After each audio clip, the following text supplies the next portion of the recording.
Yo, what is going on, guys? Godrekton here today, bringing you the first ever matchup guide video that I'll be making on my channel, which will be discussing absolutely everything about the Urgot matchup. Now, with this being the first episode in my series, expect a lot of different matchups and things to come.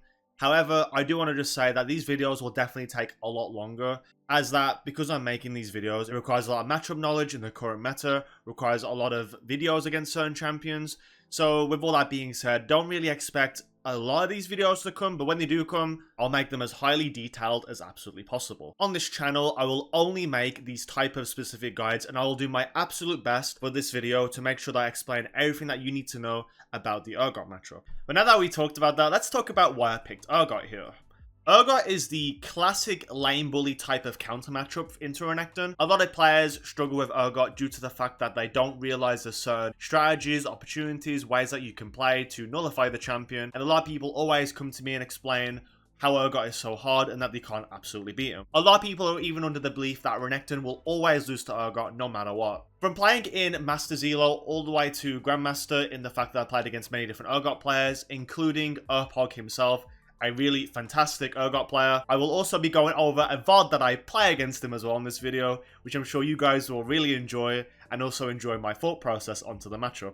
I will say too, as I played against him, I did beat him twice in the laning phase. He did kind of win one game later on. However, in the purpose of this video, I'll be talking more about the laning of the matchup, and I'll also be talking about the mid and late game in the other types of matchups, as I believe they pose a better example on how to play against a champion as the game goes on. But more or less, the type of guides I'll be presenting here are definitely more laning based, because I think that's where a lot of the gameplay really comes into it regarding these matchups, and then I'll throw some pointers as we progress into the rest of the game. But now that we've talked about the main intro of the video and this matchup guide that I've been waiting to give you guys for so long, as you keep all commenting about when is the Urgot video, day 200 of waiting for the Urgot matchup, it is finally here, guys. I'm finally here to give you this video. So the first thing that we should really talk about regarding the Urgot matchup is I'd probably rate this matchup more on the side of 6 to 10. I will every video have a difficulty rating, which will definitely vary, and some people might not agree with me, but under my own playstyle and preference into these matchups and stuff, with my thousands of games of knowledge of playing Renekton, I definitely rate this a 6 out of 10 matchup in Season 14. Things could change, but as the game progresses, I'm sure a lot of these type of things will still remain intact regarding the overall way you play into the champion. Now that we've explained the difficulty, it is time to talk about what Urgot actually is. In this segment, we'll be talking about Urgot's abilities, Urgot's mechanics, and other little things that we should definitely be cautious of when playing against Urgot. The first thing that I'll be talking about is Urgot's passive, which is Echoing Flames. In other words, his shotgun legs. So the way this actually works is that around Urgot's 6 legs, he has a shotgun placed on each of them, which cover his whole diameter of the champion. Depending on your positioning and where you are fighting Urgot, you will take up to 40 to 100% AD ratio based on the damage that he will deal, on top of also doing 2 to 6% based on level of the target's maximum health. In other words, if you're getting hit by this and you're building a lot of health, you'll be taking more damage, and you'll also be taking a lot more depending on which side you're playing on, depending on where you are positioning throughout the whole fight. Meaning that Urgot can potentially get all his shotgun cells off onto a single target if he lands his abilities, and if you misposition where you are standing against him. So overall, talking about his passive, we do not want to be standing anywhere near his shotgun shells when they are up, and we want to play around that at all costs. The way that you also tell when Urgot's passive is on or it's off, it will be glowing green when it's available. When it isn't there, it will not be showing until it starts growing orange when it's about to reload. His first ability in Urgot's kit is Corrosive Charge. This is like a more meaningless ability. However, the way that this ability works is that Urgot will cast a small little ground projectile where he will shoot an area and it will slow up from 45 to 65%. Urgot doesn't really max this ability till much later. However, it is a way that it sets up a potential kill as he's slowing you, and you never want to be hit by that regardless. Urgot's next ability is his W, Purge. Purge is basically a state where Urgot attacks at a faster rate, which applies through so many seconds, and the more that it is maxed out, Urgot can maintain keeping the W up at all times, which makes him get 3-point attack speed while lowering a bit of his damage, but applying a lot more DPS in the process. On top of that too, it also applies ghosting, where he's able to walk over to minions. He's able to do immense type of damage the longer the fight goes, while being in his W radius. Urgot W will focus the nearest target closer to him, so depending on how you're positioning in a fight 1v2, his priority will always be the closest target. On top of that, another little factor too, which is also to be considered, is every time that Urgot uses his W, his base movement speed is also reduced by 125, leaving him in a very vulnerable position to also be all-in and also to be focused on. As already mentioned, Urgot can cast this ability multiple times in a fight, the more points that he has into it, and this will always be his bread and butter ability that he'll be maxing first. Urgot's next ability is his E, Disdain. Disdain is basically a dash ability where he goes in a line. Any champion that is hit while Urgot is dashing will then be flipped backwards, which then also leads into a 1-second stun. While he is also doing his dash, he also gains a shield too, which scales off his bonus health and AD. This is also his main ability that will hit for his all-ins, so anytime that he has this up, we always need to consider to be very careful, as this sets up his entire combo, which can be very lethal, which can always turn the tides for Urgot in being able to beat Renekton. Another little caveat to this ability too is that the shield that he's also gaining also remains for 4 seconds, so every time we're trading too, it is also good to save our empowered Ws for this moment, or at least considering that we should hold our damage and try to disengage any chance that we have.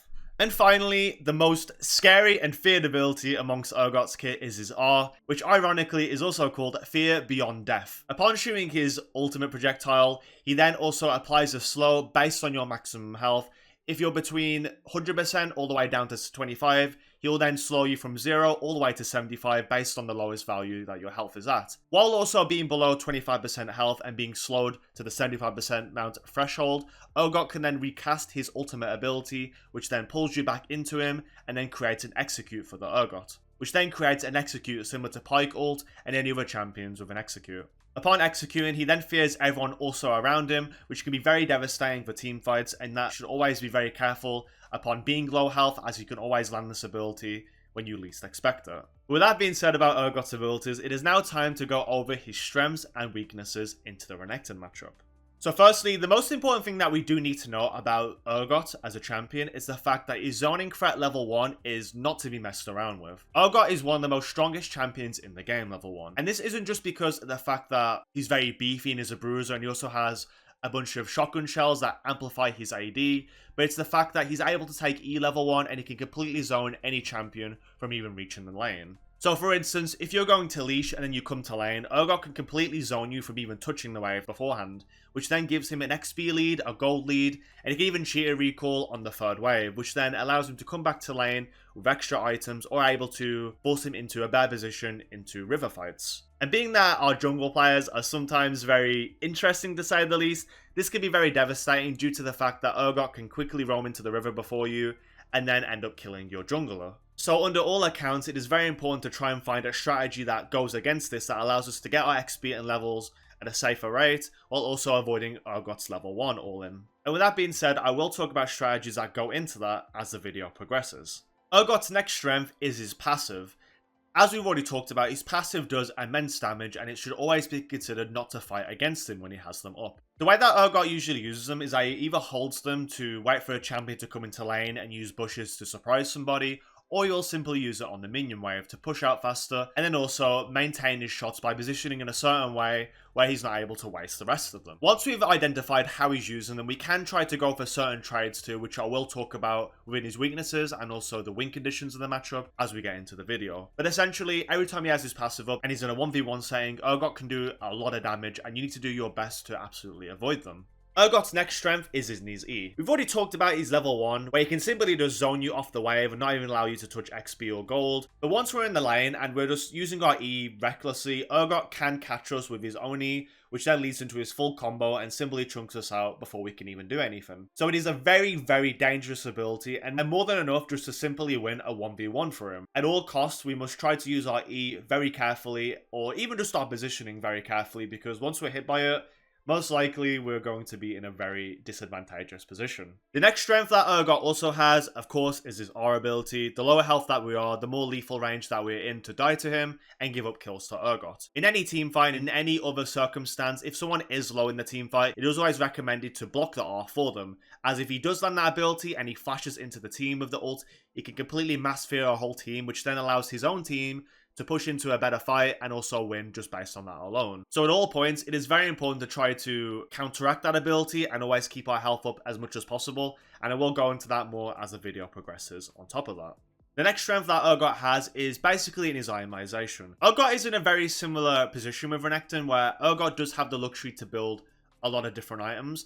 However, in Season 14, it is definitely a lot lower than it used to be, but that doesn't mean that he still can't build items like potentially Iceborne Gauntlet, Death Stance, Warden's Mails, Thorn Mail, you name it. Urgot is very flexible to build a lot of counter items towards Renekton that can make him very weak within the laning phase and as the game progresses. Urgot also always maintains his high damage potential in his shotgun shells, his E, his ult. He always carries that damage over throughout the whole game, and it's always in his favour to win the fights the more health that we build. And under the wrong circumstance, if we don't build the right items, Urgot will always be a lot stronger than Renekton. And finally, the last strength that I would say Urgot has is that he's a very feast or famine champion as well as Renekton. So when we consider that it's a game of basically who gets first blood in the lane, whoever takes that kill will completely dominate the matchup, and the champion that is on the receiving end will always be behind as the game progresses. Urgot, however, does have a better chance to come back due to the fact that his ult is an execute, and he does have a form of CC and damage that scales over. However, if he does get ahead in the first place, it can be incredibly hard for a single team to even shut down, as it requires either 3 to 5 people to even try and do damage to him. So at all points, we never want Urgot to really snowball, as it is a very, very hellish scenario that no one should ever go through, as the matchup becomes completely unplayable, and we should stick to our core strengths that I will be talking about now in Urgot's weaknesses. So, firstly, he's very immobile. As we already know, Urgot, because he activates his W and lowers his overall move speed, and the fact that his move speed to begin with is very low for the champion, he's able to be quite a sitting duck when it comes to early ganks or even just trying to do plays on him. He's a very sluggish champion that requires little delays in his abilities to fully go off, like in his Q, his ult, and even his E as well. With all this being applied, Renekton can do fast combos to quickly go in and out and also bait Urgot's main abilities. On top of baiting his abilities too, Renekton can then try to all-in based off of that, or he can even create a gank opportunity, which then presents Urgot in a very horrible scenario where he can't really fight his way out, as he'll be too weak in the process. Unless, of course, the player is already under low health, but under every circumstance, we should always try and keep our health up regardless. Urgot's second weakness that I think is a very big and gigantic turning point that Renekton can abuse is that Urgot is very predictable. Now, depending on your elo range, Urgots will always play a very similar way. In lower elo, as soon as you use a dash ability or you even just walk into Urgot, most of the time they're just going to panic E or just E straight away in without thinking of anyone even dodging the ability, to the point where they waste their CC ability, which leads them into a really bad scenario. In higher elo, a lot of Urgot players that are very good will try to always zone you off the minion wave. However, if you do get to the lane first, and you're able to use the Alcove, for instance, as a way to gain at least some XP in the laning phase, Urgot then becomes pretty useless because his level 1 strength of trying to zone you off is completely nullified. So there's ways we can do that with him being either in the river, or we can even use the Alcove for that. On top of that too, Urgot has a very predictable all-in pattern where he will E-flash in onto a target, which is then followed by his ultimate. In this way, we can easily dodge the timing, as he will start his E-cast animation into a flash, so that preps us into our own flash or even our E ability that escapes the dangerous scenario that we're put into. So overall, Urgot is a very predictable champion, so we can use little things to even bait that. Even little quick EQ trades in a lane into a dice out can already present a big chance in baiting his E, and as long as you can bait that E ability, Urgot remains very weak in the rest of the 1v1. The next weakness that Urgot is followed by is that he's very passive reliant to do his damage. Now, of course, Urgot can put 5 points into W and always keep it up. It's with the shotgun shells where he really does his main source of damage. Now, because it's like cleared with his own W, where he can't really control it necessarily, in the fact that when he's attacking minions, he's going to be using it, we can play to one position at all times to stop Urgot from even using his passive. And as I've already mentioned too, if we're able to bait his E and then we're playing on one side of him at all times, Urgot can't really maneuver enough to the point where he's able to get all his passive shotgun shells off. And if he's not able to do that, he can't really win a duel when Renekton has his ult up, or even has like Conqueror stacked, or even has a Blade of Ruin King. It's just simply not even possible for Urgot to even live in those moments. So as long as we're playing to one side away from his passive, more than likely, Urgot won't really be having any successful damage trades onto us, so it's always very important to keep that into account when trying to fight the Urgot.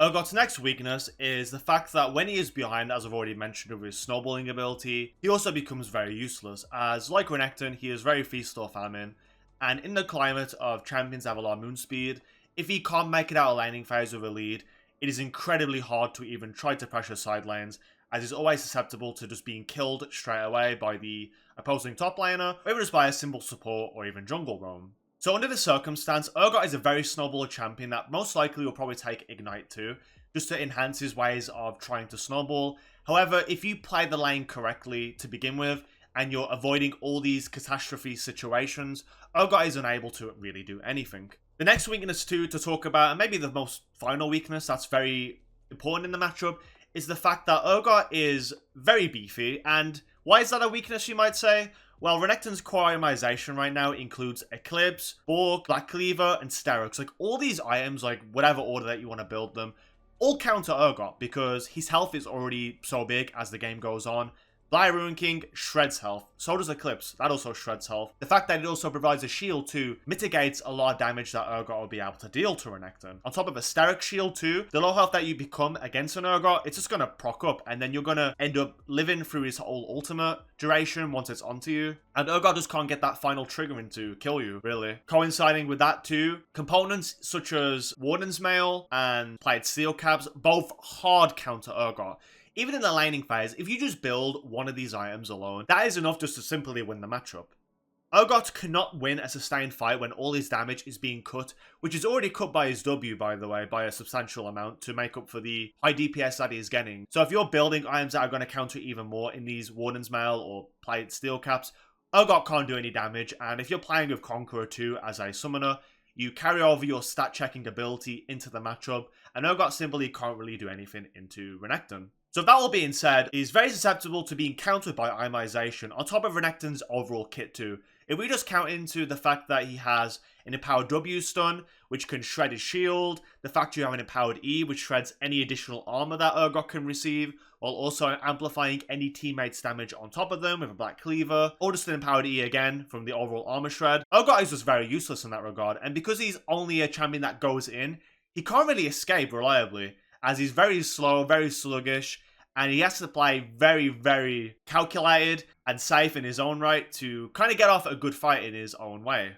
With that being said now that we've discussed the strengths and weaknesses of the Urgot matchup, it is now time to talk about the overall win conditions of how Renekton wants to reliably play into Urgot, which will then present us a game plan that you can apply in every game that you play against him. Now, in this chapter of this matchup guide, I will talk about strategies, I'll talk about runes, builds, and just little things that you need to look into in the VOD review section, but that will come after this part of the video. As I'm going through this, I'm still learning the format in which I want to present these videos, and I will just quickly say as like a little reminder, if you guys are liking this video so far and you like how it's been presented, please let me know in the comment section below, and I'll try and either improve or expand upon these chapters within the video. With all that being said, let's talk about the level 1 about the Urgot matchup. So, number 1 win condition. Firstly, when we go to the lane, Urgot players, like I've already mentioned, will already try to be zoning you. So if you can try and find a way to get there before he can, that is what ultimately is going to help you avoid this problem as a whole. So level 1, you can take E-Start just to do a strategy on the screen right now,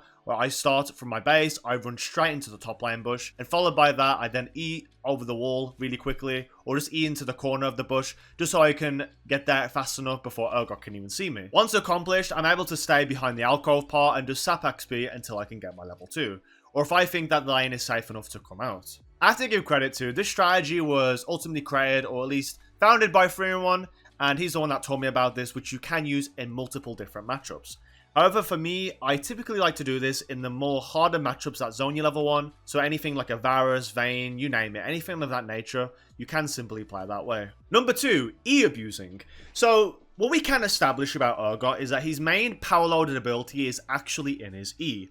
Now this is because if Urgot can land the E on top of you, he then guarantees all his passive procs. And if he can guarantee all his passive procs, that simply means he gets more damage off and he's able to get you low enough into his ultimate execute. So simply, the way that we can really abuse his E is that we can create these patterns with our E-dash trade, where we can go in and out and bait it out. Or we can simply E in, hold our second E, and then wait for him to start Eing, which has a little animation here, and then once that starts happening, we quickly dice out, and then that's where Urgot is in a really bad situation. Believe it or not, Urgot doesn't really win the 1v1 if he's not able to hit his E.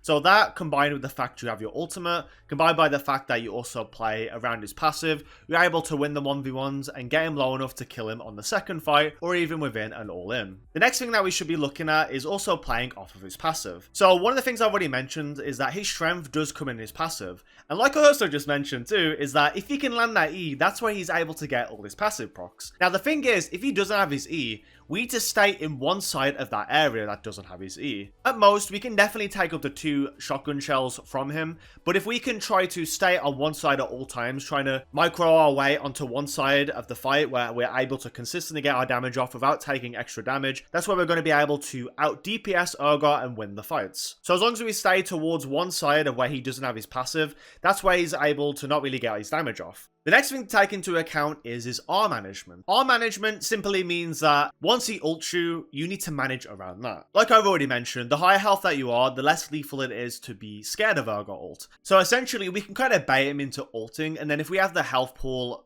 high enough, we can then ult right after, and then prevent us from being pulled in.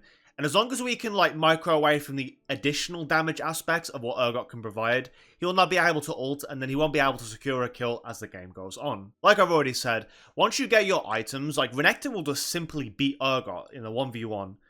And in this case too, if he's unable to play any of these strengths, Urgot just cannot win whatsoever in the game. So all that being said, these are like mainly the things that you need to be looking out for in the matchup.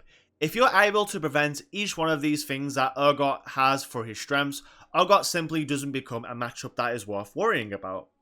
The only thing that you need to worry about as the game goes on is trying to prevent him ulting your teammates. So, for instance, if you flash ults into a team once getting someone that's low, a mass sphere will do a lot for his team. So if you're able to tank those ults, or you're able to not get low enough and play perfectly in those moments, you will have no problem in being able to deal with him. So that being said, let's talk about the runes and builds of the matchup. So firstly, to start off, I like just taking standard runes here. Now you can go either PTA or Conqueror.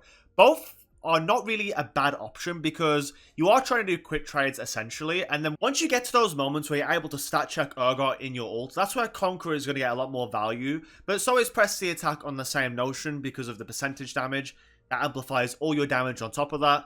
So to be quite honest, there's not really a bad option here. I would probably say if you're not as experienced in the matchup, Conqueror is probably better just due to the fact that you're having all this AD and that coinciding with the items that you want to be building in this matchup, it's going to actually help a lot for you. Now, if you are a bit more experienced and you feel like you want to take PTA for the fact that you can kind of go into more damage build, or you feel like that you just like the rune more, simply through game to game, then by all means you can do this. Talking about other runes, I think Second Wind can be pretty good if Urgot is trying to poke you.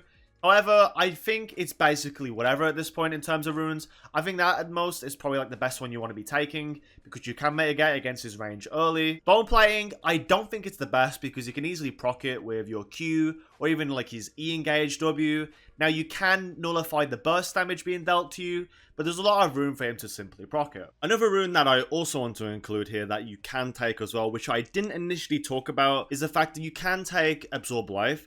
Absorb Life is really good too because every minion that you kill is extra health that you're also gaining. So you pair this with D-Shield and Second Wind and you gain insane healing regen from that. So overall, like, these are a really strong combination, and I do recommend you to take this as well if you're very inexperienced, but if you do like that Triumph more, where you are trying to go for 1v2s and heal up, that is also a very good strategy you can play for if you're confident. So at the end of the day, it's just basically what you prefer. So all in all, I don't think it really matters so much about the runes that you're picking, but as long as you pick something comfortable, that's essentially all that matters. When it comes to talking about builds on Renekton, there are many builds that you can do. The main thing that I want to talk about in the builds, however, is more or less just the items that are going to be very important towards you in the Urgot matchup. So firstly, I think components are a really big deal. We can go Doran Shield as our main star item if we want to nullify poke early, to keep our health up. We can also go D-Blade for a bit of aggression stats, but depending on how you feel about the Urgot matchup, I would more so lean towards the D-Shield. That combined with Second Wind opens up to a lot of opportunities to be able to tank more damage and also have better trades within the early game. Now moving on to components. Components are the biggest thing that matter in the matchup. Now a funny thing that I will show here is an Urgot that is struggling against Warden's Mail. Warden's Mail quite possibly is probably the most broken item that you can buy into Urgot. So no matter how much you feel about this champion, if you simply just hate him and you don't really have an answer into the way that he plays, you can just sit on a Warden's Mail and just simply face tank all his damage. This item is very disgusting because it's only 1000 gold for 2 cloth armors, and his W damage is also severely cut, meaning that you can stand in his W and just tank all the shots altogether. So if you want to, you can build this. However, the next thing that you can build to, of course, which I highly recommend, is plated steel caps. Now, if you thought Urgot was already doing no damage, then this is just going to simply make him non-existent whatsoever. I don't think I really need to talk much about plated steel caps, but again, his W has been affected by the 12% passive that plated steel caps has. So buying these first is pretty much a must because not only is it good for the passive and damage mitigating, but it is also very good just for the fact you have moon speed. More moon speed means faster dashes, so you can be very in and out, and you can also maneuver past his passive a lot easier. Other items such as Bramble Vest don't really matter, and I think at this stage when we talk about full items that are complete that are strong into Urgot, Eclipse, as mentioned already, counters Urgot due to the fact his build's usually beefier, so the max health shred from Eclipse is very helpful, and I know after this video it will be getting nerfed, but I think the stats still make it very good. On top of that, Blair Rune King is also a solid choice if you're ahead, as the passive also shreds all his health, and I think at most, if you're building these 2 items, this more than enough should just be fine to be able to deal with Urgot. Everything else in the game, such as Black Cleaver, is also very good, or Randuin's if you want to finish off the Warden's Mail, based on the team. That is also very good, but essentially, the items on the screen are basically what matter the most here into the Urgot matchup. With that being said now, we have talked about absolutely everything, so it's finally time to go over the VODs. Each one of these games will have different things that happen in this game, and I'll explain over them in my VOD review segment. Alright guys, now that we have talked about all the things possible with the Urgot matchups, it is now finally to start going over the VOD reviews of the matchup. So, to quickly explain, I have about 5 VODs here. I believe I had more, but for the sake of this video, I do have these as games where I make, a lot of great plays, a lot of mistakes, and through this segment of the video, I'm going to be explaining play by play on what I'm doing. I'll be explaining my mistakes, why it happened, and I'll also be showing you guys what you need to look out for in the Urgot matchup to enable to be successful and to consistently win it. Now, a lot of this information and advice is going to be tailored more towards the early laning phase because I know it's a big mental block for Renekton players. However, I will show some mid and late game things too, obviously. I don't win them all late game, but I will show you why. However, the main purpose again is solely to how to beat Urgot and what to do against him as the game progresses. So all that being said, let's get into the first game we have here. So this game I played recently on my Godrekton account, and if you don't know what this account is compared to Godrekton, I kind of quit my Godrekton account a lot of this season, so I just let it decay recently as I'm making this video. I might have got it Masters, if you guys look at the account right now, I don't know. But I've been playing on Renekton basically, and I got this account up towards 250 LP. It's also playing between 200 to like 400, 500 LP. So it was a pretty good account, 60% win rate and stuff. So we have a pretty good quality game to show here. So in this game, this was from my stream, and because it's from my stream, it does have audio of me over. So I won't really be having the audio on right now. However, I will just go over what I'm doing, focus more on this aspect of the game. We also have a 1.5 million Urgot player here now, and now this is an URPOG. The URPOG game will be coming soon. However, for the start of this video, I do want to go over into a really well played one that I played, and just show you guys your strengths in the lane, pretty much. So now that we're in game, I'm going to start level 1 with Doran Shield here. In runes, I did take Conqueror and also have Second Wind as well as the major runes that tailor this matchup here. I also did take Ignite too. Like I said already, I think Ignite is probably the best thing to be taking into Urgot because you need that extra damage to snowball against him. And if you have that all-in damage right there, Urgot can't really do anything. This guy did take TP, however. Some Urgot players like to take Ignite. A lot of them do like taking TP more though. So, something that I will tell you guys right away, and this is going to be really interesting to note. So, this game, this is how you do the Alcove strat perfectly, right? So, in my next example, it's not going to be so perfect, as you're going to see. So, firstly, you run straight to the bush, you forget about leashing, you don't need to leash, you don't need to watch or anything. You can't afford to do this in these type of matchups, or if you wait and then come into lane, you're completely zoned off here. Like, all this space where you're walking into lane here, you will not be able to get any XP if Urgot gets here first, because Urgot wants to run into bushes and wait here. Some like to wait in river too. However, I mean, typically if they wait in river, it's because you're starting on blue side. So most often, your best case scenario is just running into bushes and going over to the Alcove. I take E-start here because this reliably gets me into here too. If you don't take this, if Urgot did just completely path towards top lane, he can see you cross this part. So it is very important. So what I do for timing is I E, like I hold the wall E in this direction, and I follow it around here. And now I'm completely safe. And because we're completely safe, that means Urgot cannot cheese us. He cannot stop us, level 1. We can't get denied of XP. And typically, that's completely fine. And we can also play off of Urgot's positioning now, too. So, if I just speed this up a little bit in this time, just to get to the actual landing part of the game. And I could just do this, too. Urgot's not shown anywhere so far. Minion wave is coming now. Gonna put this back to normal. Okay, wave meets here. So right now, bot showed, so it could be, potentially, he could just be in river here. He could have leashed, who knows. At the point of this game, I think jungle, like, top laners were still leashing to an extent, but now they just completely don't do it. So I'm not sure, I don't really remember exactly if he was. It has been some time since I've watched some of these games, so I don't remember everything, if I'm honest. Urgot came into lane, so he came from here, went all the way up. He still has his shotgun shells here, so he didn't leash. So the first thing that you do as Renekton is you simply just wait here, you know? In this range, you'll gain all this XP here. So look at our XP bar, right? Now, I do actually come out pretty early, and I don't always recommend to come out early. It entirely depends where Urgot's positioning, right? And because he was more so here already, I decided to come out because I felt I was safe. I got the first 3 minions. My wave's like on my side here now too. I also go for this side E, dice out, and I get the minions here. This guy is not being really aggressive. Sorry for that noise. It is my chair. It is a bit broken. But, yeah, this Urgot's not really aggressive. He doesn't have Ignite. He can't really just push me off. I do have my E to avoid any bad instances.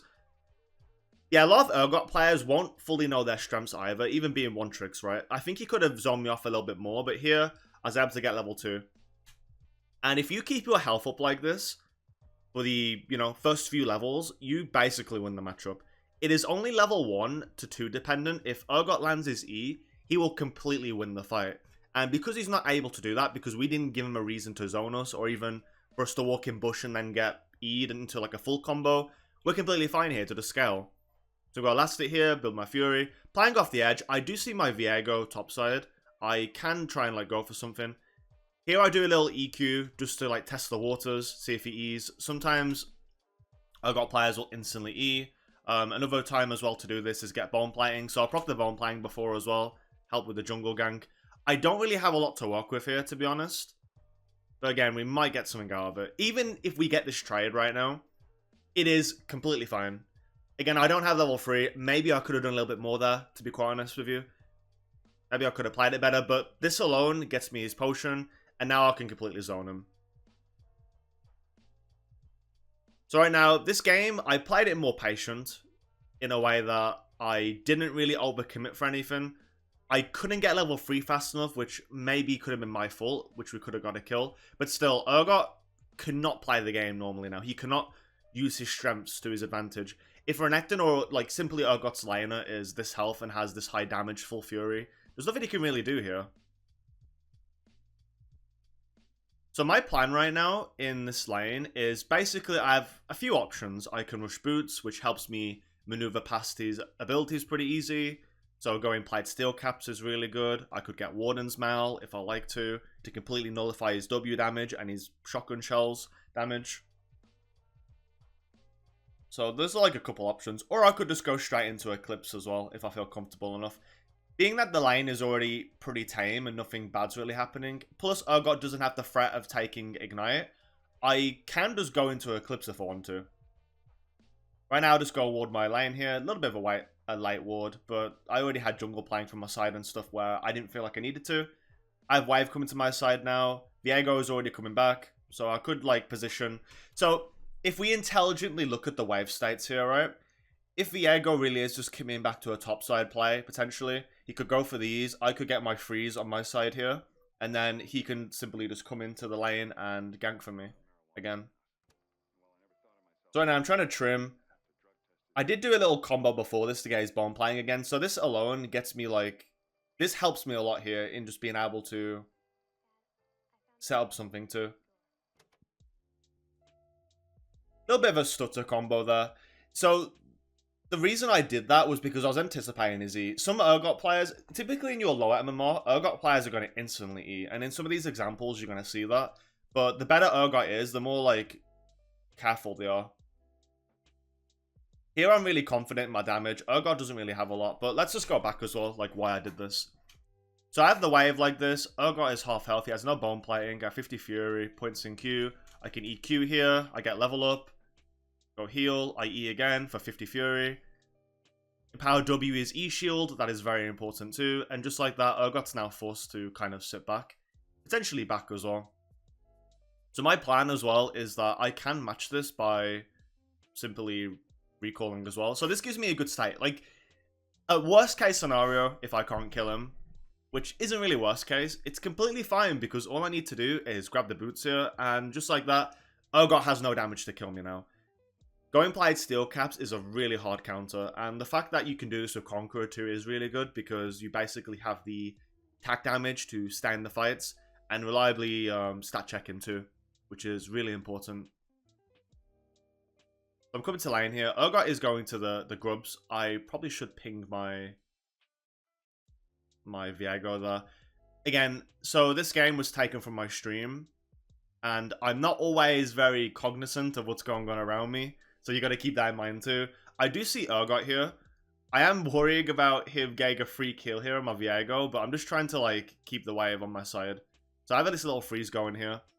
Whenever your laner roams, you can typically go for these freezes where you can just keep the wave on your side, and the laner that comes back is then in a overextended position where you can try and get your fights off of. Urgot, because he's frozen, goes to ward, and now he's completely zoned off the lane. Viego camped here, so it was pretty big. He then goes into... Didn't really have Fury for anything else, but we do get the Urgot kill there, which is fine. Gonna chase up this next kill now. Okay, apparently we're not going to do that. TF1 bot side. Because we're also playing the lane intelligently based on our waves as well. So I had an option here, right? I could have just instantly mowed this wave, right? Like some low elo players do. Or like, let's go back a bit further, right? Why did this work? Now, it wasn't, again, we went 1-for-1, but why did this work in the first place? So my back and the fact that he took these pressured the fact that Urgot goes down to try to, like, find Viego in Nidalee.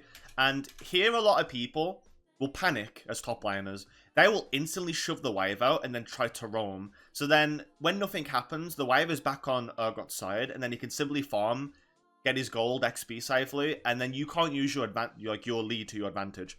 This wave state here is perfect. All I need to do is last it. As long as I do this, I am completely fine. You can set up a lot of things. Now again, I don't let myself break the wave, because if I do that, I'm griefing an opportunity. There he goes now topside. I'm continuing to freeze. Urgot cannot really do anything. So at this point, where like Urgot's walking back, he goes to ward. He gets engaged on. I E for a minion there just to get to the fight faster. Have my dice. I tried to insta-stun because I didn't want him to like get any extra damage on top of this stun we just provided. Still, it ended up being okay. We get a kill on Urgot. I have double buffs now as well from Viego. Buff transfer complete. So, you know, not all bad. They're going to speed up a little bit here. At this point, I have 800 gold. I'm going to go Eclipse for this patch. This was taken before the recent Eclipse changes, which, you know, a lot of people ask me on, are these Eclipse changes big enough to stop Renekton buying it? I disagree because the shield utility is pretty good. The max health is still really good. The item price is really good. It's just a really cheap and nice power spike. So even after the nerfs, I think it's still good. But you can also go Blair Rune King, which soon will be nerfed. But still, I think it's completely fine to build if you are a fan of it. And it's still not the worst. So Urgot gets back to lane here. Something I will like go over real quickly, just to show you guys as well, is your E's are super important. Like, as soon as you E in, you need to think what you're going to do next. Are you going to, like, E out? Or are you going to, like, E, wait, and then, like, try and commit for a fight? Like, you have to ask these questions. So here, right, simply dashing in here is threat range to get put into tower. So I'm very aware of this. I get my EQ. I walk away instantly. I buffer my clicks. So I Q cancel, right click away. He E's. And we get it like that. So now there's no threat of Urgot really being able to do anything to us. Like, what can Urgot do here? All I want to do is push wave, try and get my reset. And the wave will then crash back as I am come back to lane towards my side. Do a little trade here. Get as much damage as possible.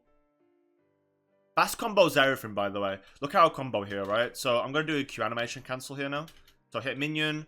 I'm trying to, like, play off, like, my feints. So a feint in, like, let's say, league terms, like, compared to boxing, is, like, you pretend to throw, like, a jab, and then you, like, throw another move instead. Or, like, you basically pretend like you're gonna go in, create a full sense of security, and then you know, use your, like, punch.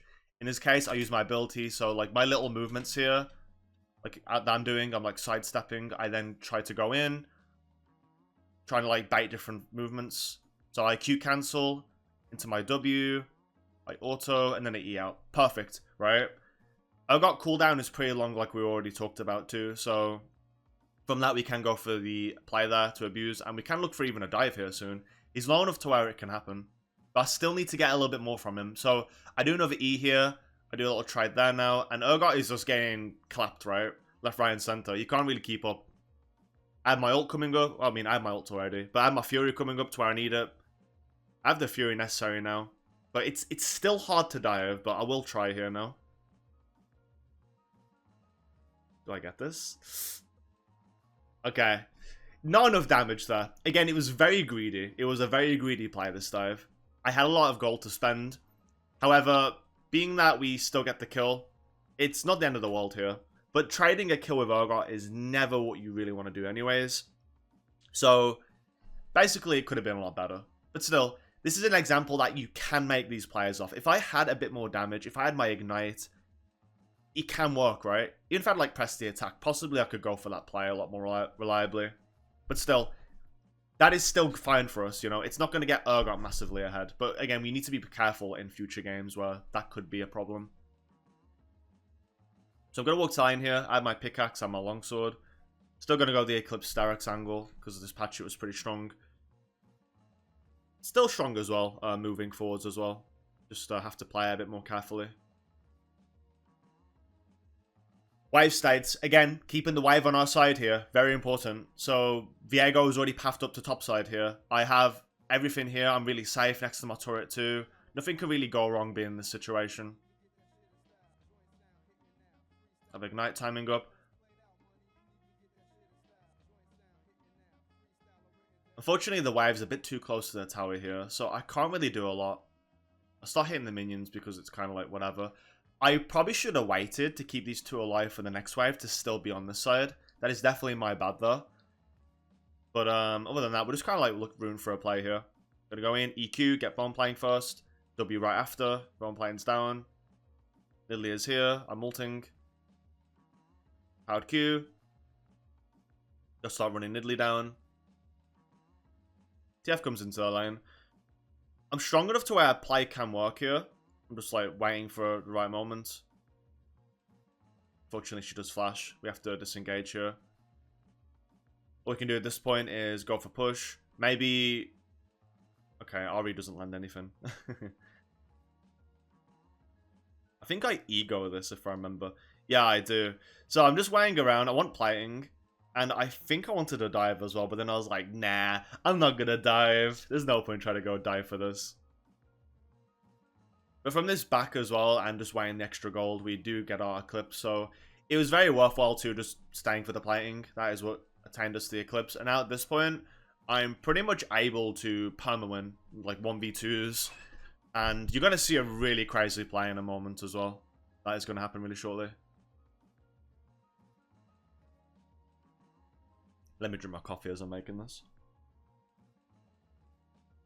I'm gonna turn my music up a bit more too. Over this, so guys, for feedback as well, I hope that like when I'm making these videos too, like this, that it's not too boring with like no sound exactly. Not all VODs will be like this, but for the purpose of this video and because like I didn't have any like things about voiceovers, it was a bit hard to make. So hopefully the commentary itself is fine for you guys. Like, but if it isn't, I'll try to work on that as well. Oh, sorry, I'm pausing it. I will probably cut this out in the video.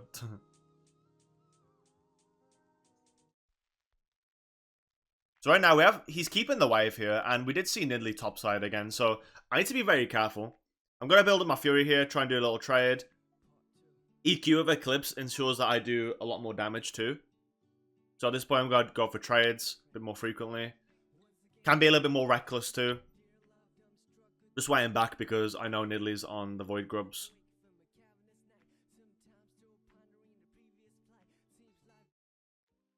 Urgot goes toward now. He might think I've reset, so I'm going to wait in this bush, and I'm just going to chill as well. Nidalee does take grubs. Waiting for him to, like, do anything here. Uses shotgun shells. He has no shotgun shells now. He is no damage. So I'm waiting here. Going to EQ in. Get the Eclipse proc. Ian again. He has to flash here, or he's practically dead. I mean, I don't think I kill him there, but still, he flashes just to keep his health up, which is completely fine. So that play alone, me waiting in the bush and waiting for him to have like no shotgun shells, ensures the fact that I can reliably go for that play as well. Next, I will just shove out the lane here. Try and force a TP as well. We end up getting the TP, EQ. Hit for Fury here. Continues to hit. I want to kill this minion here just so he can't freeze on me. Got a W first as he walks in. Got an ult for Fury, build that up. Got Nidalee here. Right now, I'm just hiding. Look how I position here. I'm going to let it play out first, so you guys can see.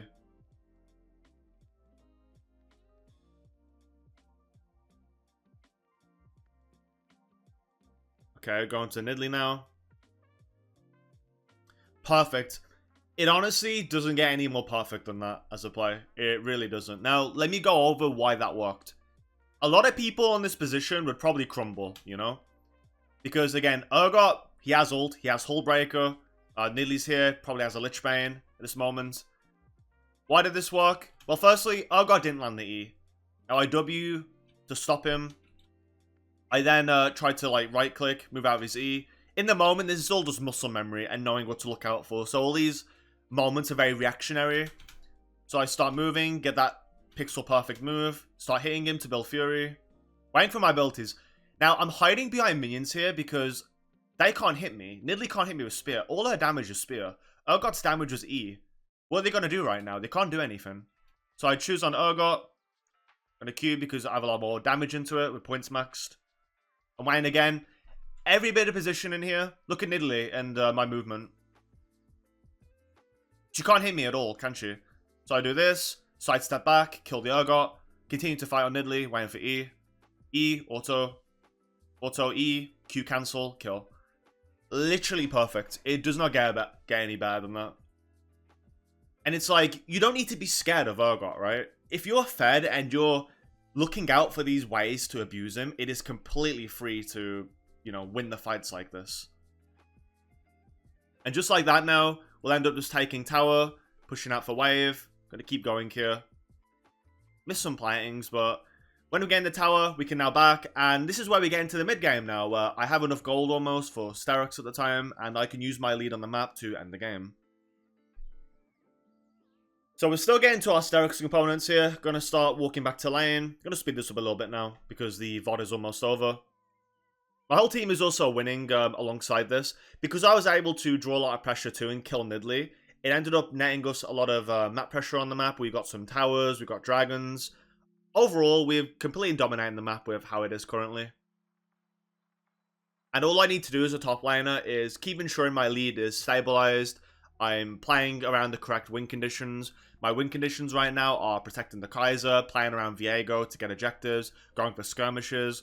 All of this is basically my game plan right now. And that's what you need to think in the mid-game of things. Like, what is your game plan? What are you playing around? My bot is already massively ahead. So right now, I am trying to just, like, you know, use the Herald here. I do see a fight mid.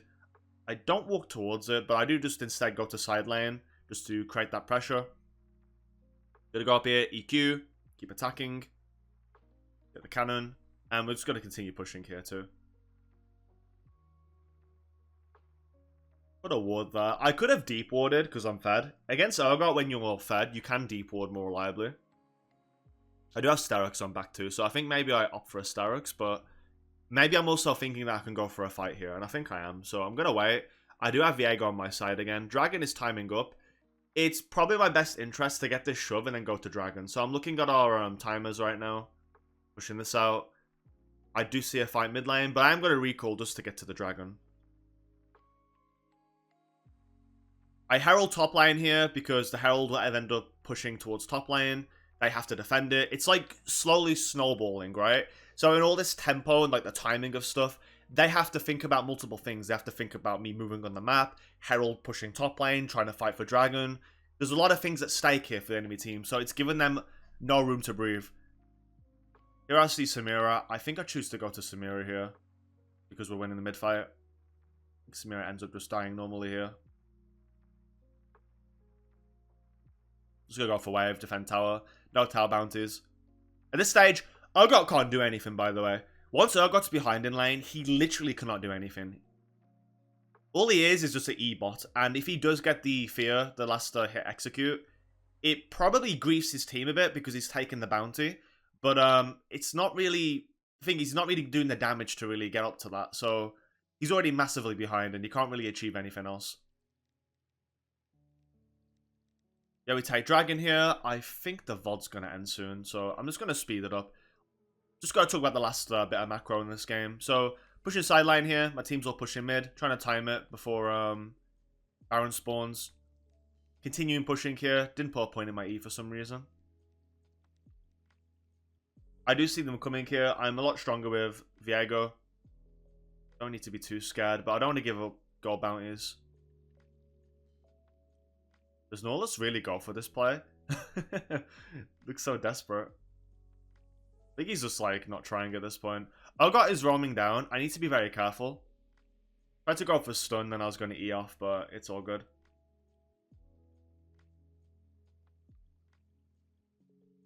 TF just casually inting. I'm dashing in now. When you're this fed as Renekton with Sterix Eclipse, you're able to tank literally everything. But at this point, they FF, they decide to end the game, and GG. That is our first game of the first Urgot matchup. So there is a lot to still come, but hopefully this little segment kind of build that little understanding of what we should be doing. And this is why now we're going to be going on to the next game where I make a major mistake, but I'm able to come back using my patience and also trying hard to find a way to get back in the game against Urgot. Okay guys, on to the next VOD now. So in this game, I make quite a lot of mistakes in this matchup. And like I said, I do come back. However, I feel like a lot of the mistakes I made are definitely worthwhile talking about. This video, this VOD here was actually a commentary I was making off stream. And I did it, I think, late at night. So my gameplay definitely wasn't great here. And there is a lot of mistakes to talk about. And number one mistake right now is that we are planning to do Alcove strat. But what I do instead is that I don't run that straight away. So as you noticed, I instantly ducked down here and then went back up. Because in my head, I didn't know if I want to go to the Tribush here to watch level 1 for invade. Although, there's no invade threat here. Like, what are they really invading with? Like, I guess they could sort of try to. But it's not like they have a Blitzcrank fresh or anything with like a hook or a guaranteed CC. You know? I guess Urgot at most, but it's very slow and very easy to avoid for Renekton. So already, I wasted a lot of time compared to last game. I think as I got here last game, it was like 34 seconds. So I'm already like, this distance already does kind of matter still. And I waste time. Now here, Urgot already got to run into the lane. He's already here. At the time, I didn't even realize this because I was tired. But he's here. He got to the bush now. And because I didn't get to run past or even skill my E, I was slow to get to the alcove here. And I was spotted from this frame. And because I'm spotted, we're about to see a very catastrophic event unfold. And this is why you need to take E here, level 1, because Urgot players will be rushing to get to that mid-bush prio, or even into the first bush.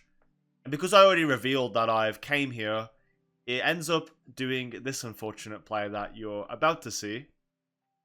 Carver's already makes it to lane here with Urgot. I tried to E out, but Urgot flashes, E's onto me. And just like that, I give up a free death to Urgot. So first blood, I completely grief the Alcove strat. Again, most top laners will be rushing level 1 to that bush as Urgot. And here, I ended up giving up a kill and just grief like that, which was incredibly bad. Very bad whatsoever. But it's fine. He gets 1 kill. That's okay. That's okay. He backed for a longsword. I can come to the lane, and I can at least salvage something from this.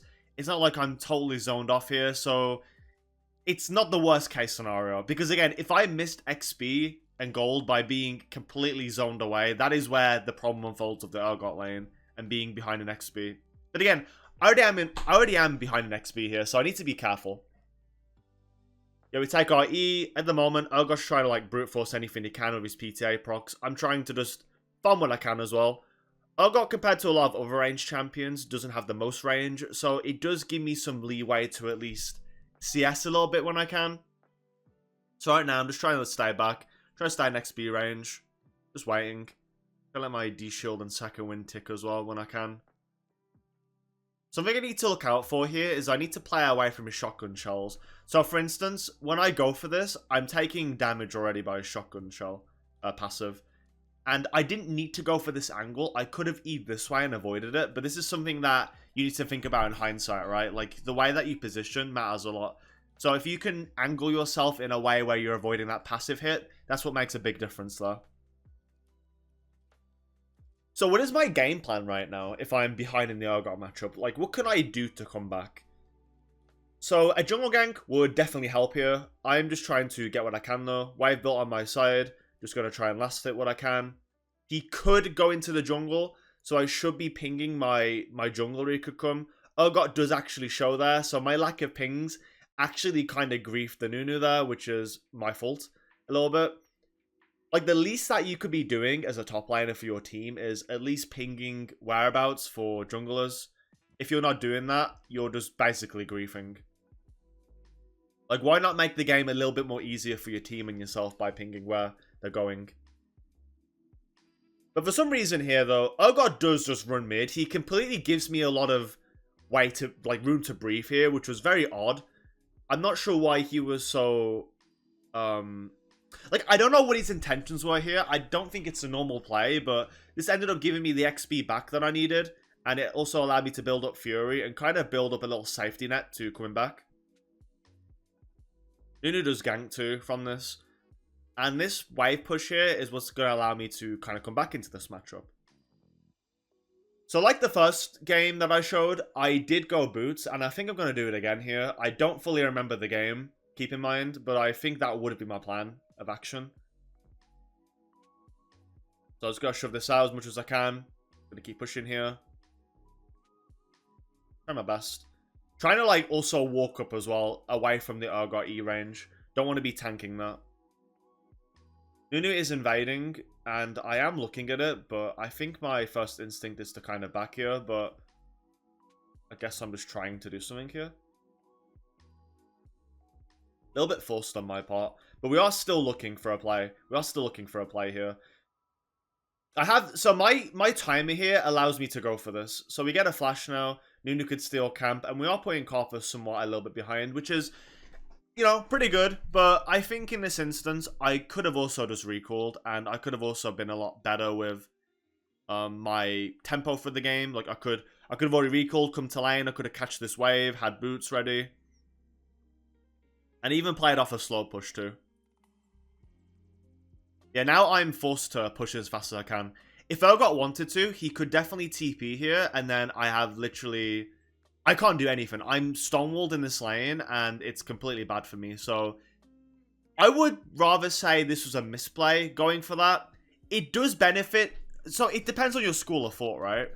You could say that this is good, because it gave Nunu prior for Void Grubs to be able to get them and get Conq's flash, forcing him into bot side. But as a top laner, I am putting myself at risk of being behind. But luckily, Urgot's not really great enough here to kind of use anything to his advantage. Even here, right? Urgot holds his E the whole time. Which, I don't know, kind of griefs him too. So I'm able to get this damage off. Urgot does try to freeze. He should freeze on me here. Like, he has to freeze on me if he wants to put me behind. And at this point, I am stonewalled in the lane. This can be very bad, but being that I'm very confident in my trades, if I can go for those short trades and I can play those mind games of what I'm trying to achieve, it is completely fine. And I have the upper part here. Urgot's tanking a lot of minion damage here. So right now, I'm kind of forcing him. What I'm doing here is I'm trying to force him and, like, know what he's doing. Let's go back a bit more too, because I didn't really talk about one trade that I took. So I'm level 6. I have 50 Fury. I go in. I W instantly before he gets his W off. Sometimes you're not always going to guarantee this, because a lot of Urgot players will start their E as soon as you dash in. But this guy was a bit more patient, which a lot of one-tricks kind of are. So you can get away with a fight like this, which then gets his health down and sets up a play that I'm about to do. Go for EQ here. Just getting whatever I can off, and I'm also hitting the wave too, on top of that. Slowly building my Fury. I am pretty confident with my D-Shield and Second Wind. Right now he's taking a lot of minion damage. I'm probably taking unnecessary damage as well. At this point, I know I'm in lethal range, so I need to R as soon as I see the animation for Izzy.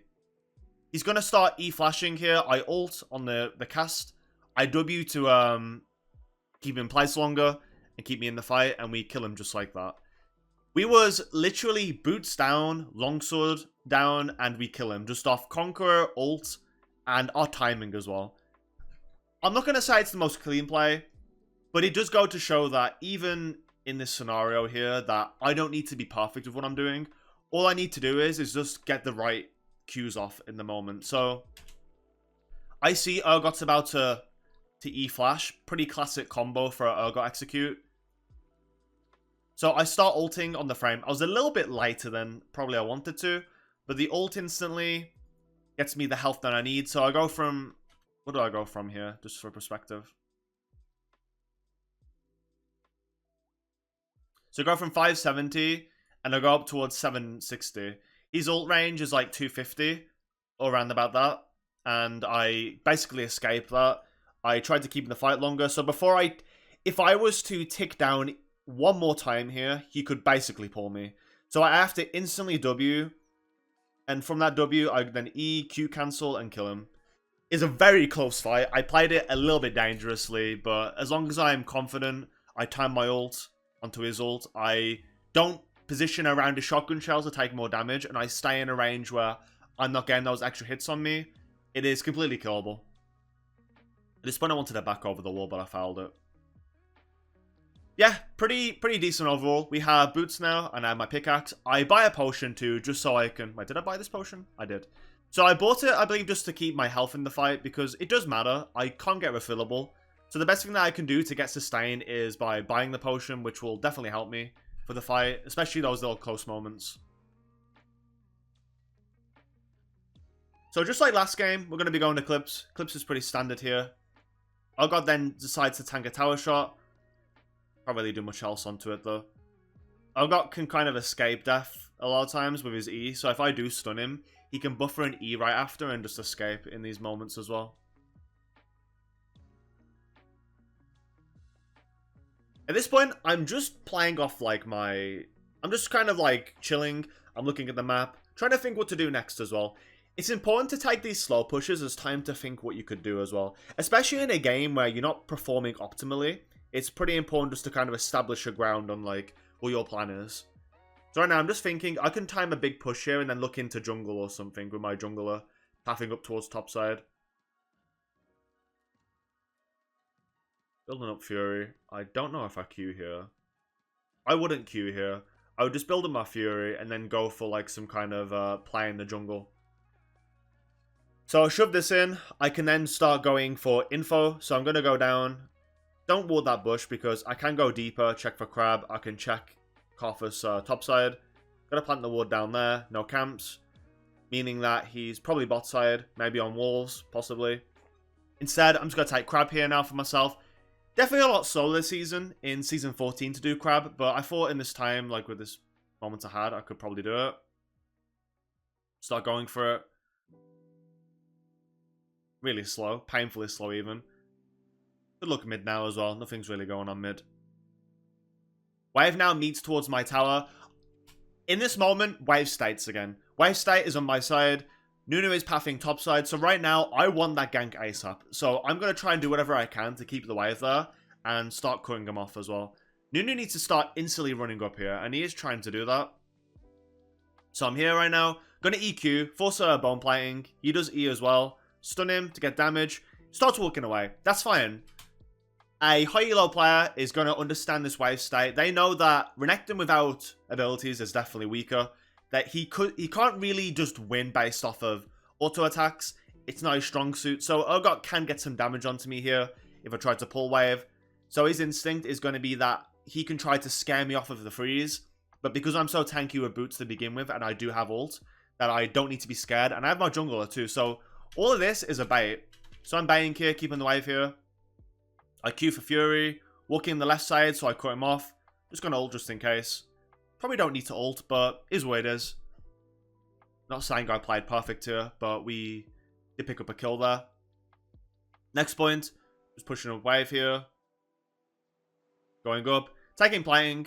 Conq did ult. I have no threat at all. Conq is not really a scary champion to me. At most points, I can just practically one-shot him too.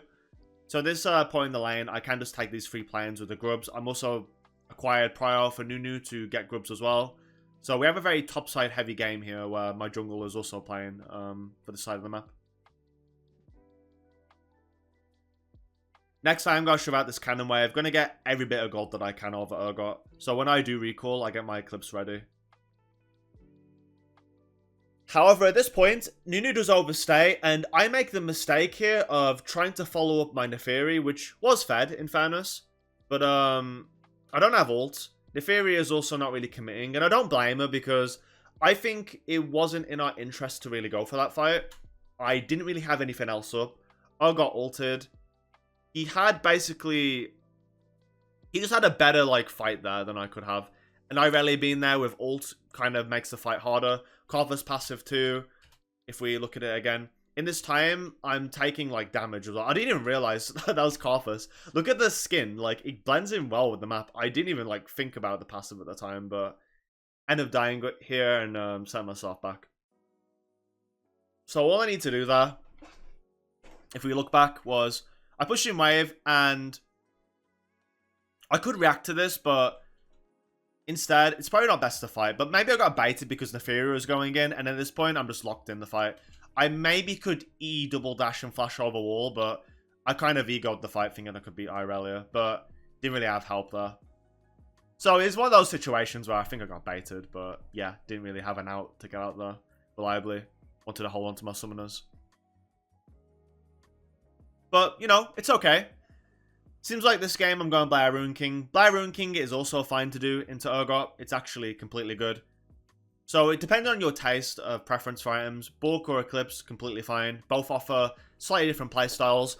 Eclipse is more for playing off cooldowns, playing more at a steady tempo, waiting for abilities, AAQ, have shield, block ability damage. That's basically it. Bork is more for all-ins and then pivoting into full damage or going into more of a... duelist playstyle too, where you're going a Bork Cleaver or even Bork Eclipse, Profane, something like that. So it's still a lot of gold away. It does kind of hurt me having these components in a way that it doesn't really benefit me so much, but it's completely fine. I'm down just to chill. My CS is perfect, essentially. I do have the strength in this lane to be strong enough to fight him. Urgot is completely greeding here. I don't know why he was thinking this, but... You know, we can go for kill here. Get his flash. Not sure what he was thinking. Once again, I have no idea. But at this point, no flash Urgot. This is susceptible for a jungle gank. So what I'm going to do is, I'm going to completely zone him off the wave. I can bully him off here. Nunu does get caught, however, and he does end up giving up a death. Can't really do much. I'm not going to make the same mistake as last time and die. If I give any more deaths to Urgot or any of these champions that do hyperscale and snowball, Renekton is going to feel very weak. Especially with the Blair Rune King buy too. So my best bet here is just kind of not doing that. Avoiding any way possible not to die. So we're level 9 now. Urgot can keep his W up at all points at his max rank. So I need to definitely keep that in mind. Trying to just like last it. Got a ward in case Juggle Gag or any Rumble Gag robes. How do I play this here? I'm kind of waiting for Urgot to do something. I'm playing off my auto attack Q. Urgot is definitely kind of winning these trades. I'm getting a bit too aggressive. It's definitely a lot harder too with these components because you don't have raw AD to maximize on your Q poke early. So I am playing for the Ws and I'm playing for those like all-ins essentially. Go in here, EQ, auto, E out. Urgot's playing it pretty well here. Yeah, I'm also overstaying in my fights. You don't want to overstay a fight necessarily unless you're going to ult, but you're looking out for that EQ. So, but when I say EQ as well, I mean like the point where he's going to be using his E ability. So you're watching that like that moment to happen, and once that starts happening, you try to outplay it, you dodge it, and then you go for your fight. He has no E; it's a winning fight. So right now, I don't know where Urgot is. I try to just shove wave because I think he backs and he starts teleporting. I get my level 11. I have my ult now. And Urgot starts running in. This fight, I won. And I'm going to let it play first. I'm going to show you how I did it.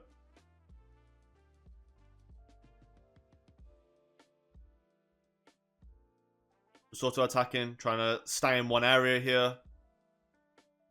I'm going to get killed. So how the heck did I win this, you might ask? He had Black Cleaver, he had full health, he TP'd, he landed ult, he did everything right. How does Urgot lose that there? Well, let me explain, right? So, the reason Urgot lost, first and foremost, is I hit level 11. Renekton ult buffs mean that his health pool goes up even more now, so that's even more ways of being able to deny the Urgot ult execute. And as long as I have that going on for me, I can stay in the fight a lot longer. Now, Urgot starts running at me. I still have 27 Fury, so I can time the fact that I can live longer here as well with like an empowered Q. But firstly, I do empower W, so on the stun as well, he is stunned. He can't instantly auto-attack me.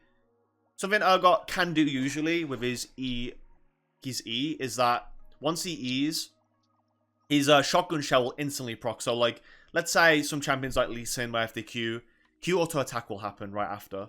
In this instance, Urgot can E-auto, but because I stunned, he couldn't get that off right away. So that's less time Urgot can DPS me, so less damage per second. Following on from that, Urgot tries to walk around, but I'm staying. Look where my position is. Urgot can't move upwards. He can't, like, he can only move down, but as soon as he starts trying to, I do these little movements. Not enough to show the full case here of, like, me doing it, but I am doing these small little movements to try and walk alongside him.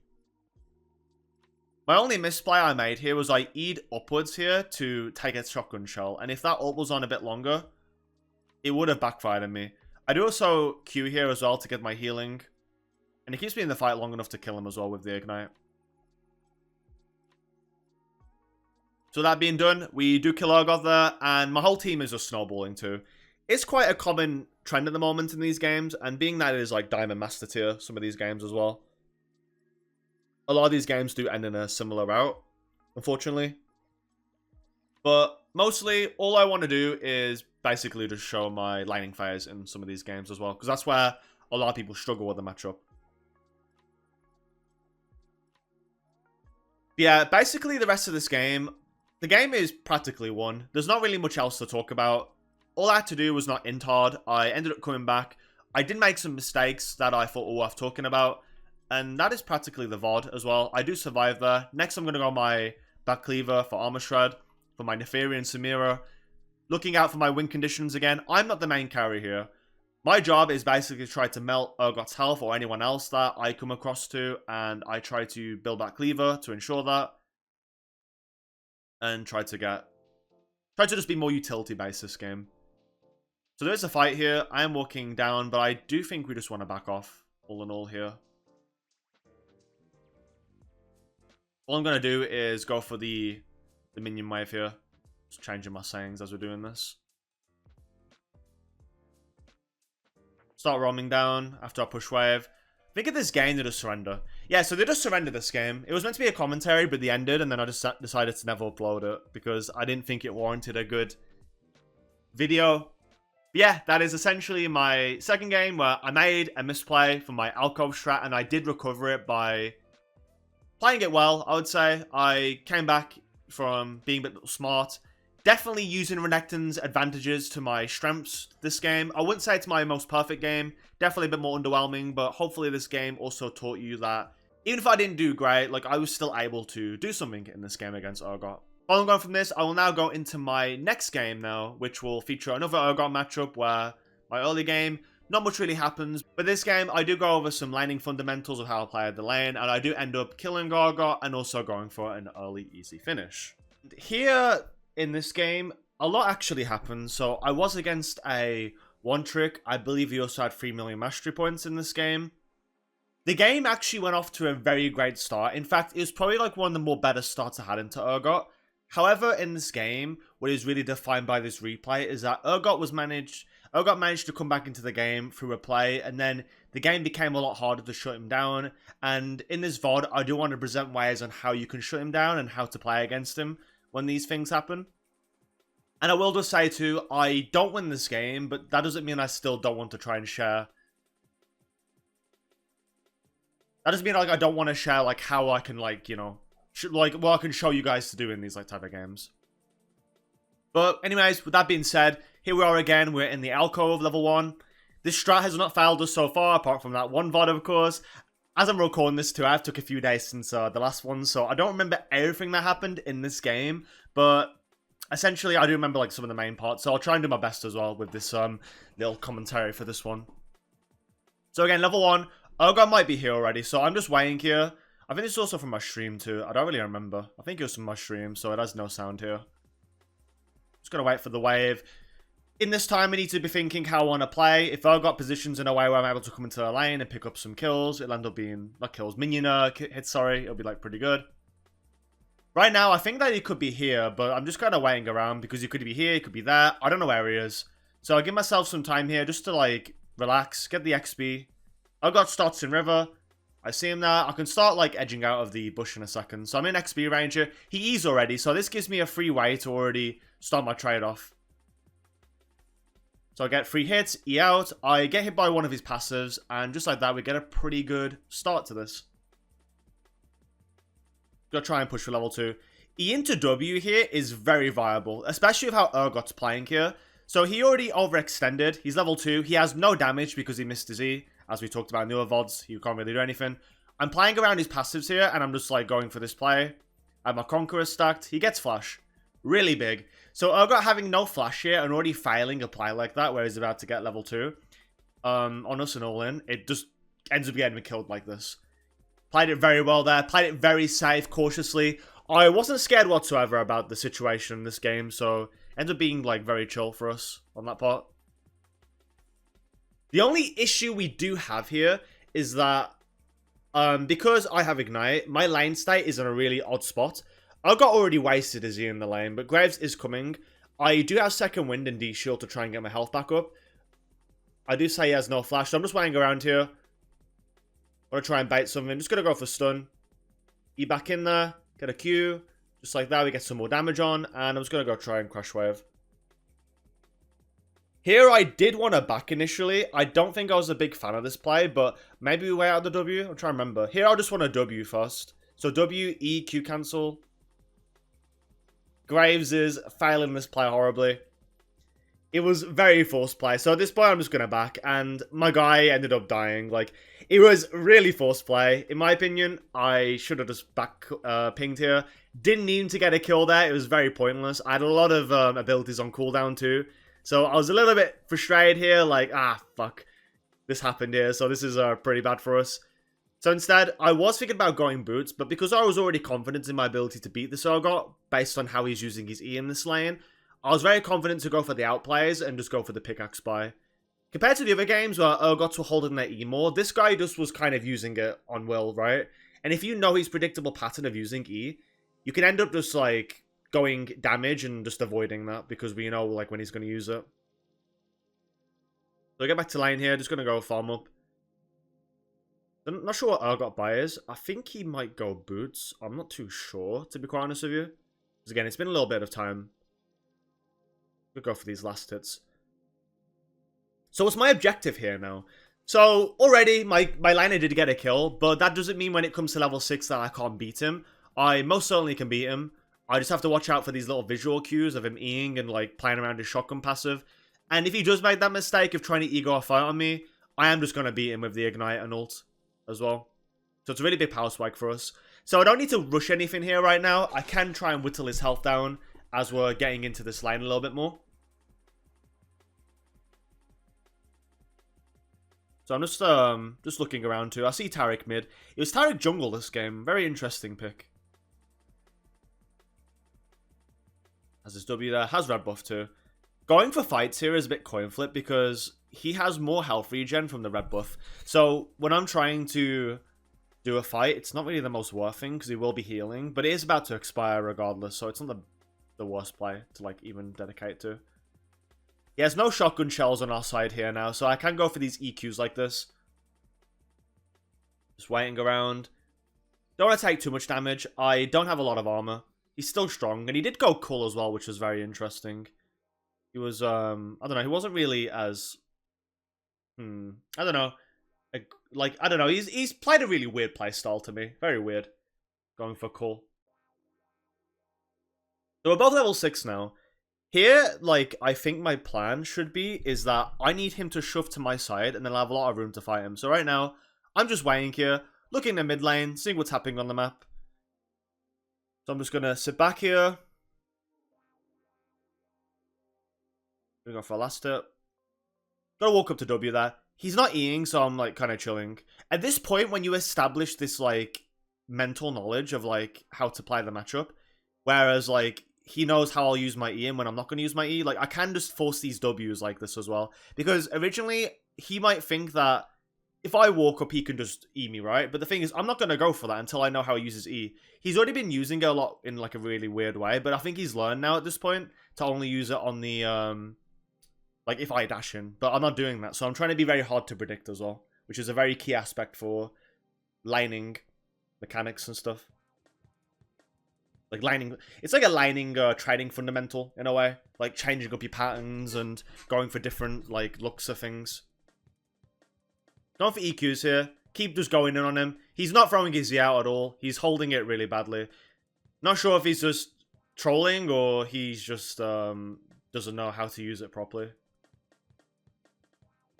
I do have Graves topside. This dive would work if I had PTA, but I wasn't really confident in it. Graves was invading, so I do start walking over. Gonna hit this with Fury. Gonna start dropping down here. Come over the wall. E, W, E again. Auto Q, and he's dead. At this point, I do have ult and I have Ignite as well for a kill. Try my best here just to help out. Don't have a lot more damage, unfortunately. Can't really keep this play going because I don't really get anything else out of it. Neferi is too mobile, and I think I could possibly die still to both of them if I continue it. So... was pretty bad. I do get my boots here just so I can completely counter the Urgot W. And I also counter the rest of that comp too, which is very AD and auto-attack heavy. So at this stage, it's not a bad buy. And Urgot can't really escape me as well. Let me skip a little bit here. Okay, going for this now. Gonna walk up to the tower. I believe Urgot backed in my head, so I wanted to get like a pretty... actually, how did I want to play this? I'm trying to remember. I think I do stick to my plan here. So again, I want the wave in the middle or on my side to go for fights. That's how I'm going to snowball the Urgot matchup. Because if he is going up at that point and I have ult, I do just kill him. And I do have a, like, I just stat check him with my Conqueror and my ult as well when it's up. Okay, I think I push now because I don't know where he is. I feel like with Dragon Fight too, he could roam down. So he doesn't. Okay.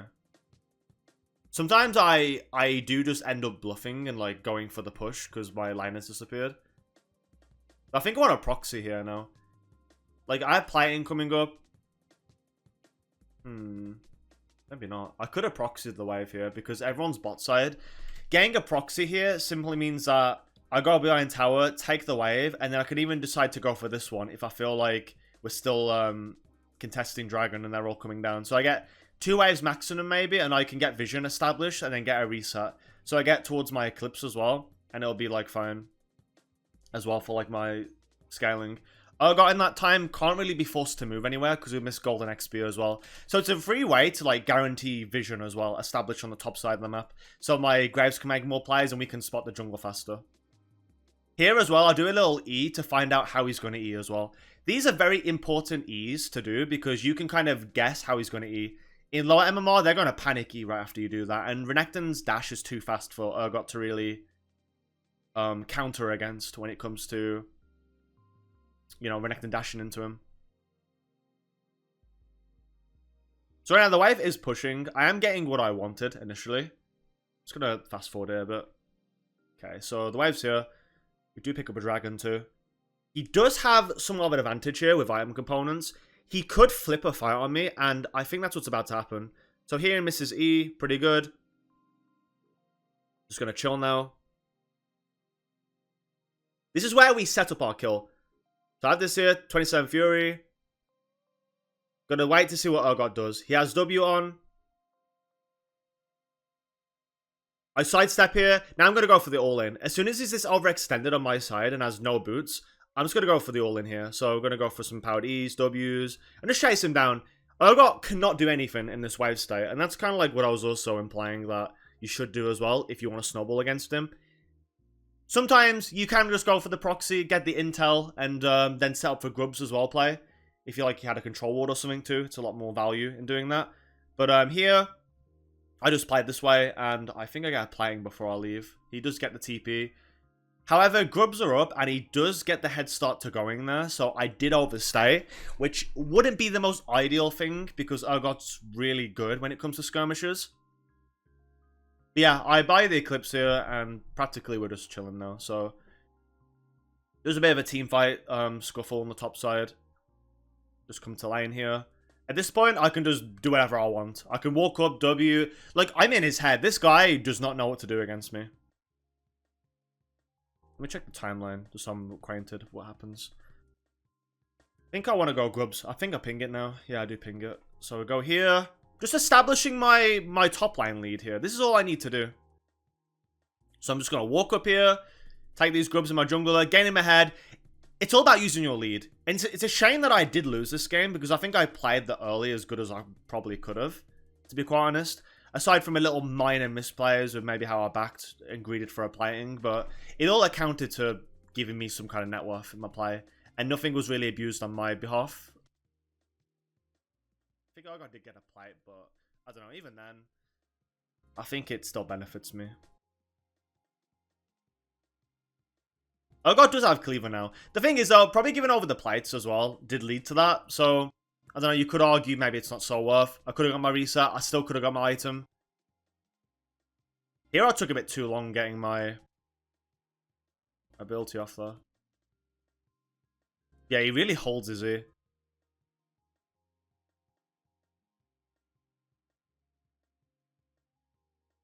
Yeah, just going for these, like, fights. Trying to hold my dice as well. Going for all in here. Urgot does run away. That's something I forgot to note as well in this matchup. He does have fleet footwork, which is a very interesting playstyle. I think it's like it comes from like the meta of Urgot at the moment and pro play, because I think pro players are like taking it as well. And it's a way just to like stop getting kited too. So it does give him a little bit of an out as well into these type of scenarios. Right now, just go for dive again. Horribly misplay it there. Horribly misplay it, but we do pick up on the kill, so it's not the worst thing. But what I could have done differently here is he instantly walked into my range, so I empower W. I need to Q cancel here, but I think this was like on the patch when my E was bugged.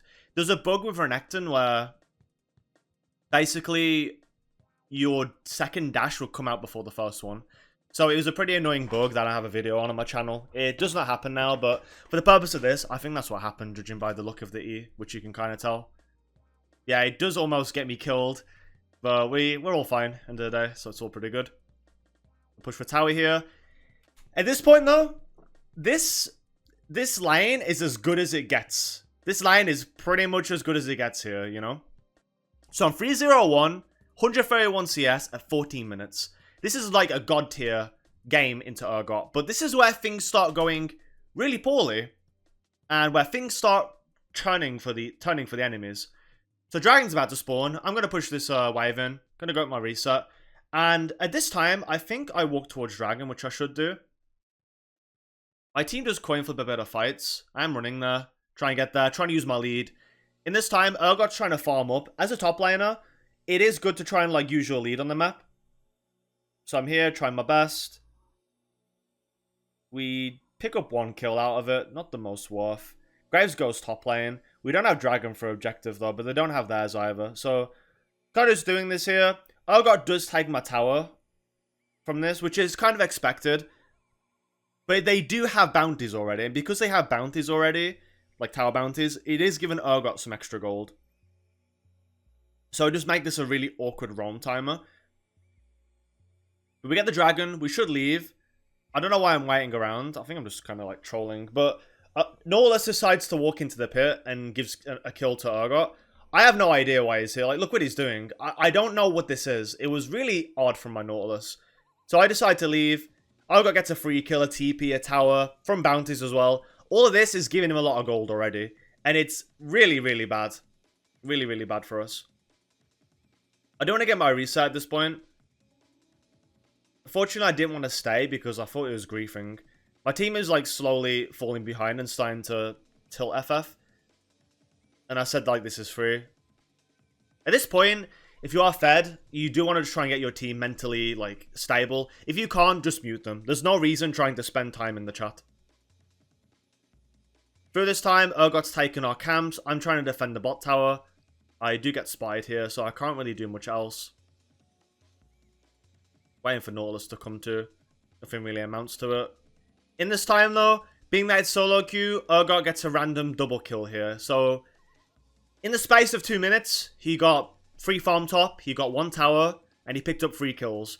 This is really devastating. And we thought we had a pick here, but obviously it's not how we envisioned it to be. I have to double dash out. Urgot gets a 4th kill. Urgot gets a 4th kill here. And at this 5th kill. A 5th kill. So he got 5 kills in 2 minutes. He got a tower. He got his team all ahead. It basically flipped the whole game with all these random things. So Urgot did really good to come back. And this is where my lead, everything I did, simply doesn't really matter as much. Because he's back in the game and will have an item finished. On top of his cull as well. So like all the other games, this is definitely one of the more unlucky games when it comes to how my team played it in solo queue. At this stage, the question we need to ask is, how do we stop Urgot? How do we shut him down? Urgot is a lot of their gold, and the best way we can really handle with him is grouping up, using our CC accordingly, and just trying to go for the shutdown. So I ping this right now. I did want my team to start going in. I was a bit worried that I was going to die, but I do have a Black Cleaver as well to kind of shred his armor. Urgot is horribly overextending on our objective timer. So this is like a free kill. We let Nautilus CC him down. I'm going to build Fury here. Get my 50 Fury here now. Looking for a W there. All CC being applied. Have to ult, but it works out fine. Thing is though, in these like type of scenarios, this is basically how you need to handle with him. Like if you're a Renekton, you're already doing good like beforehand. You are going to still do like a lot of damage and be able to shut him down. Next, I could get a Blair Ruin King, but this game it was too dangerous, so I do have to go for the Sterox. And on this patch too, Sterox Eclipse is also a pretty big angle. Team does get caught there. Try and start walking up. I am really massive. Off the stun here. Most I could do there. Using my AoE to kill him. Finish him off. The Fury dies. This all then results into... So objective? Oh no, we just killed Taric here. So really good comeback, right? Really good comeback. So how do we throw the game? What even happens here? So I go bot. My team is coin flipping against Urgot. He does pick up a kill on the Ahri. I think he's even trying to kill the Graves. He does kill the Graves. Really disgusting though, that he's able to do all this. We do get the kill, but Nautilus picks up unfortunately.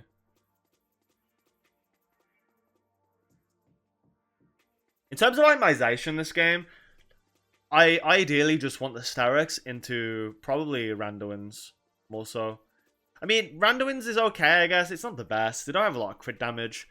I think Jackshaw is probably better call, maybe. Maybe Jackshaw. I don't really remember how I built, so we're going to have to see as the game's going on. But I think a lot of this game now for Renekton, it's just trying to get picks. Like, our team is about getting picks here. We have an Ahri, Renekton, Nautilus Graves. Trying to go for these fights, like, that have been happening is just not simply working. So it's, like, very difficult. Urgot comes down, we have to immediately leave.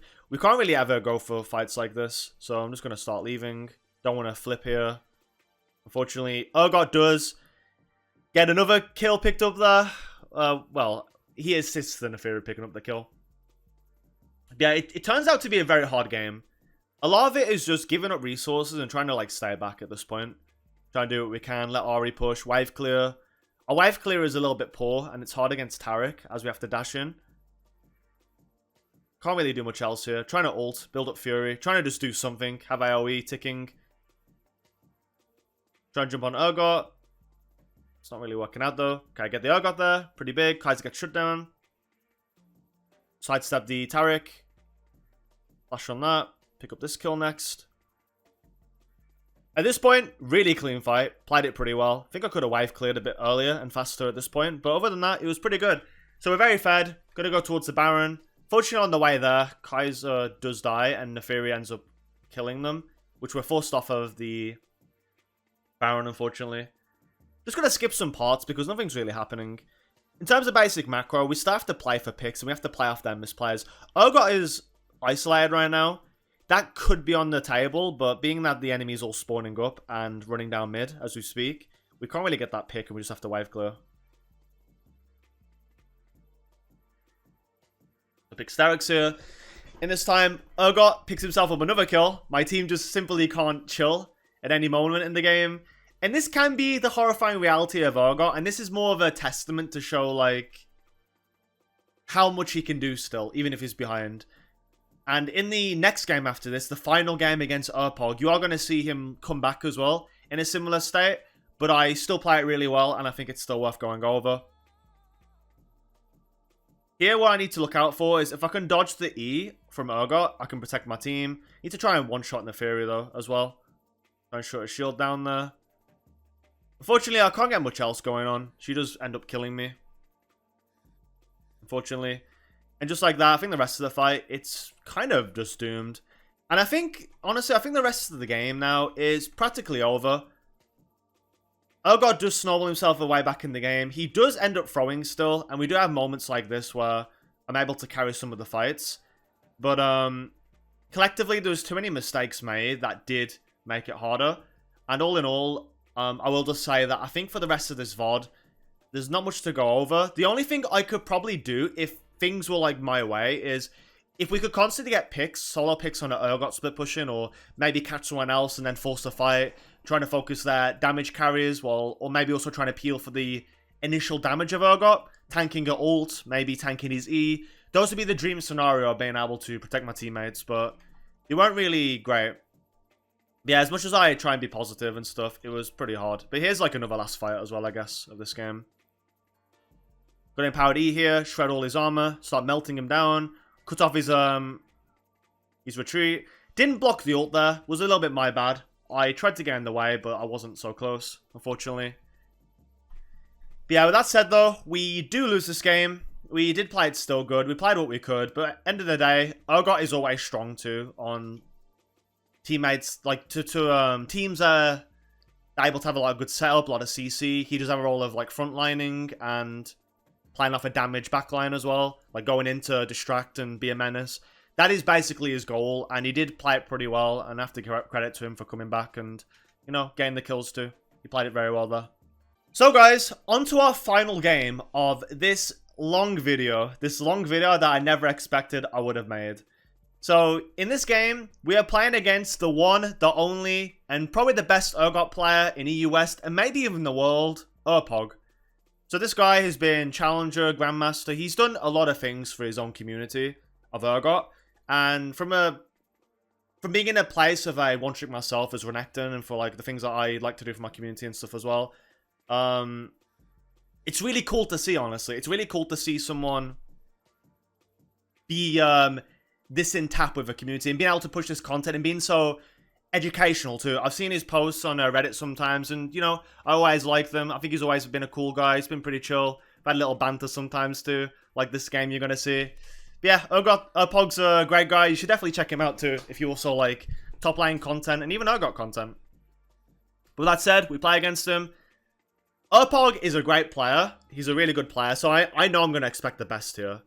I played against him a couple times prior, and I did get my wins on him. This game, however, I don't think I won, but I still had a pretty good laning phase into a really great Urgot player. And I don't think it really gets better than this, in a way. In the fact of, like, how you can play it. Yeah, I'm just saying good luck there. Firstly, gonna run straight into the Alcove. I can't make any mistake or he's gonna zone me. He knows a lot on, like, what he should be doing. So, just gonna run in here. Try and hide in the Alcove. Just chilling. Gotta speed this up a little bit. I've already seen this quite a few times now. Wave comes. Urgot is nowhere to be seen. This is the first game, I think, where Urgot's ran into this bush. So right away, Urgot's already playing off of his strength of staying in the bush here and trying to zone me off. This is, like, perfect. In another game before, he went into river and I was able to still get my XP and gold and I was all fine. They can stay there and he does that sometimes, but most of the time, Urgot players will be going here and zoning you off. If I was here now, I'd be forced to take E and, like, maybe even lose all my health to his shotgun passive and also his stun. Or his knock up, sorry. Or flip, whatever you want to call it. So I'm just chilling here, relaxing. Everything's all good. Just gotta wait a bit longer. Now I can start coming out to catch the 2 minions. His passive doesn't hit me though, so I got a bit lucky. He could zone me off still, technically, and he does try to posture for it, but he does getting minions. At this point, he does get his E. Can't really do a lot here. You could argue maybe I came out a bit too early, and that was probably like one of the best trades I know Urgot's done to me in these games. Yeah, just waiting for the wave to bounce. Just chilling here. Still waiting, got level 2. This is where the lane's going to be a lot easier now. Go for EQs, can last hit with the Q as well. It's about getting that level 3 and waiting for this wave to crash. Urgot's not the most oppressive champion when you're under tower, so it's usually pretty chill when to be in this situation. You have Nidalee on my side. Urgot is always at risk to getting basically ganked at this point. And having a Nidalee, which is a very high mobility jungler, very high tempo base, wants to always make plays on the map every time she can. It does like work in my favor here where I can end up going for something. Alright guys, so at this point, Urgot is now gone from the lane. So most likely he's probably roaming down, probably trying to get a ward in the river right now. Maybe even going to crab at this point. So this gives me time just to last the minions here. I am looking at the map the whole time though, just making sure where Urgot is. He could potentially cheer recall. There is a world where Urgot can free crash wave and then recall as well for an extra item. At this point I see a fight breaking down on the map, so I'm going to run straight there. Urgot is completely missing, so he did cheer recall, I believe. Oh wait, then I do see him. Wait, does he cheer recall? I don't even fully remember. Then he has full stats. I think he might have done. I'm just walking down here now. So at this point, I'm just trying to like cut off, waiting for Urgot's E. Gonna save all my abilities. Wait till Nidalee's in the range. I W here. A Q now as well. E over the wall. Try and follow him. Following down these kills with Nidalee. We're pushing the kill, and we get it just like that. So Urgot's punished for this, and we do maybe pick up Viego. Try and remember here, as it's been a little bit of a while since I did this one. Okay. He actually didn't get the kill there. But Urgot did cheer recall, and I do look at the wave state. I was thinking here, maybe this wave was bad, but it's actually really good for us, and here's why, right? So, our cannon wave's here. The cannon is dying right now, and there's more minions on this side than my side. So this wave and the reinforcement wave that's coming up is going to push this minion wave all the way to my tower. So if my jungle does stay on my side of the map, we can guarantee another kill on Urgot. However, because there's nothing for Nidalee to do here, she should be going to her bot side right now. So I'm just going to go get my recall, and I am building towards a Warden's Mail. Something I already talked about, obviously, within this video as well, that Warden's Mail right now is a really strong item. Even moving into the next split 2, Warden's Mail will still have a purpose into a matchup like this, and it can remain pretty good into Urgot's W, as we've already talked about. In this game, prior to playing against URPOG, I didn't really play against many Urgots compared to the last clips. So a lot of my knowledge and experience in this matchup got a lot better based on these like games afterwards too, like this game here. So I'm gonna go Warden's Mail because at the time playing against the best Urgot in the US, right? You know, it can be a little bit like, you know, you can't really be sure how it's gonna go because it's also a rare matchup you play into. Most people that do play it were Smurfs as well. Most people that do play into it are usually one tricks, so you need to be very careful based on that as well, because they're going to have knowledge into the champions that you're playing. Like, Renekton was also a pretty hot pick as well, where a lot of people were playing him. So to play it safe here, I did just want to go with the Warden's Mail. I know it's like a declaration of like, I don't know. It's like, I'm kind of breaking top lane code here by building this item, but I did think it would be pretty good here, nevertheless, just to kind of ease into the matchup. And it does counter Urgot as well. As URPOG demonstrated before, as he was unable to kill someone just because they had this item, and he was full health. So yeah, anyways, at this point, I have wave push, so I'm just going to push the wave out here. I can back for Warden's Mail right after this as well. Just going to see how I'm going to play this. I don't remember if I go Tabby here, straight away, or Wardens, because again, it has been quite a while since I watched this. But typically, if I'm playing here, I could just get Wardens into boots and then sit on that. I'm gonna go Ward right now. I could get a deep ward at this point. Like, here I literally could have spent time just to ward it on Grubs, and it's also pretty big for my team as well, as I am going to get that intel. I think at the time, Grubs was spawning at 5 minutes as well, and now it's 6 minutes on the current patches. So getting the ward there would actually be pretty good for timing. Here I do a little EQ as well. If I'm, like, at max range, I can go for my EQs like I did there and not get punished. It depends, like, on how you really go for it, right? So if you're close and you go for an EQ, you're more likely to get hit by the Urgot E. But if you do it from max range and clip him with the outer part Q, you end up getting a safe trade and you also apply damage while he doesn't apply onto you. Right now, I start to move down. I do see Fresh and Viego. I do have my level 6 and my Ignite coming up, so I am going to come down here. I try and cut off Viego. I do have a ward as well to see if someone's here. Fresh is left overexposed. I don't think we really do much else, though. Collie being low also kind of takes away from the potential play there to push on for it. I do get my reset. Urgot is missing. The line state's pretty fine. It's pretty even there. I do just get my recall off of the Warden's Mail into boots. So at this point now, I can literally take the most stupid and brain dead fights in a way and just win. So it's really big for me here. I think here I'm just talking about what I'm actually doing as well here. Moving on though, I'll just skip it a little bit. So back in the lane, Wave is pushing on my side. Gonna go for an EQ. You just try and W out. I don't get the best combo here, but I am just like kind of demonstrating that even at my worst trade, I can still take something like this, which is a lot better. Interestingly enough, URPOG does actually go Boost of Swiftness, which is an interesting buy too that I never saw an Urgot player do. It is super good as well though. Let me just go back a little bit. But it's pretty good though, because you can kite me in and out. Renekton is pretty weak against mobile users, and Urgot being very low base MS mainly does mean that he has a way to kind of, you know, work on that weakness by going these boots. But not going Plied Steel Caps here does leave it in a really bad situation for him, because I do a lot more damage to him, and having this as well just means that he can't really do any damage back to me. So here I do Empower W now, Q, E out. He can't really do anything against his training pattern, so I could start setting up my kill here every time I have my E. So I'm just going to wait. Going to last hit here a little bit as well, waiting for my E. I'm expecting Urgot to come back to lane with plant health. So I might start walking down. Maybe not. Okay, I might just drop my control ward here. I do. Hit this for Fury. I do check Grubs now, though. Put a ward on it. It's just one of them. Typically pretty common. Urgot is pretty low. Hasn't really got any sustain. So I do want to try and go for any EQ that I can, or any other long fight. If I do get hit by his E here, it's not really end of the world, and he doesn't have any kill threat on me. Swaying around here. Looking for the perfect opportunity. He does have a bit more MS than me, so I am waiting until he walks in, and I can maybe E in. I'm going to try and zone him a little bit away from the minions. Can't really do a lot with it, though. Fortunately. Not that I need to. See Fresh is there. I do want to get assistance from Nidley. I can go for a 1v2.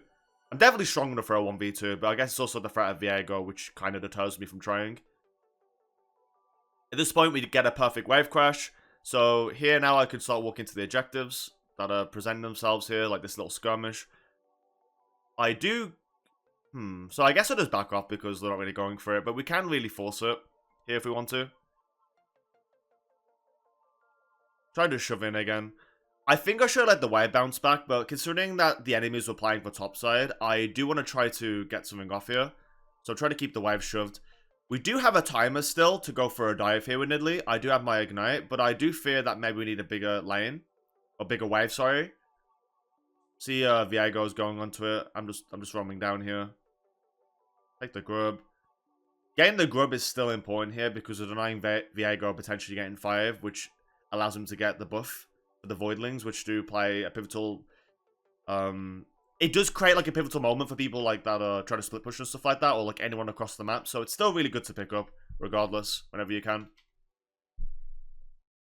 So I have no Fury here now, but I do want to get his health low. EQ, go in. He does land his E there, but it's on cooldown now, which is pretty big. Yeah, this stage in the game, I don't need to ever worry about Urgot here, really. I never really need to worry about Urgot.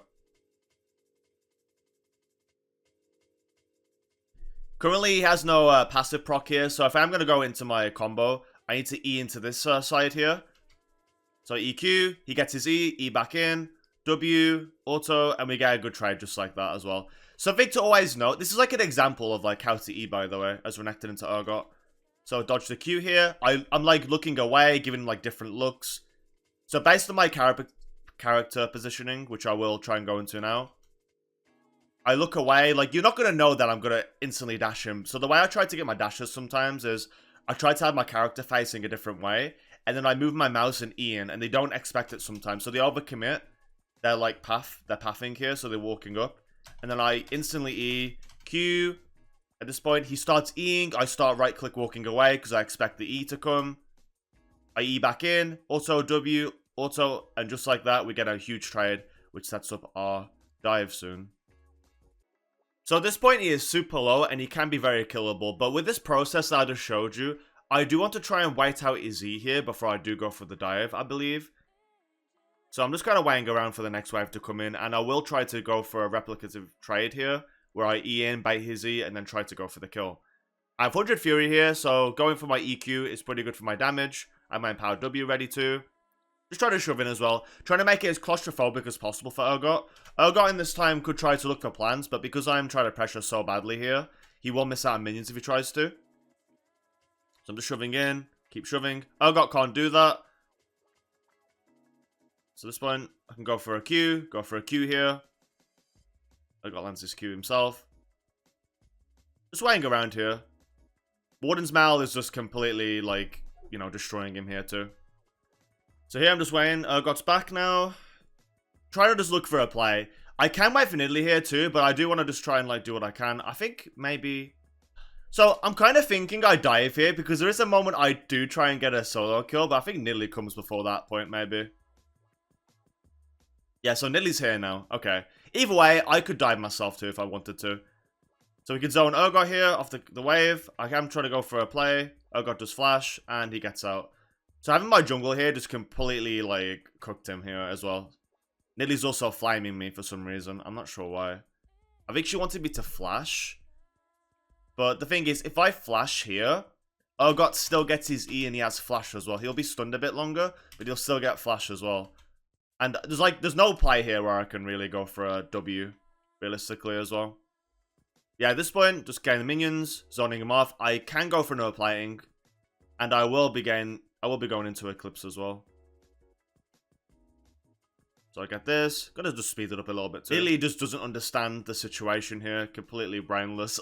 As we try to explain, there's no W opportunity that results in a kill. It's gonna speed up here as well. Just because, like, it's such a long video, too. I just want to get into, like, the main things here of even, like, just playing into URPOG as well.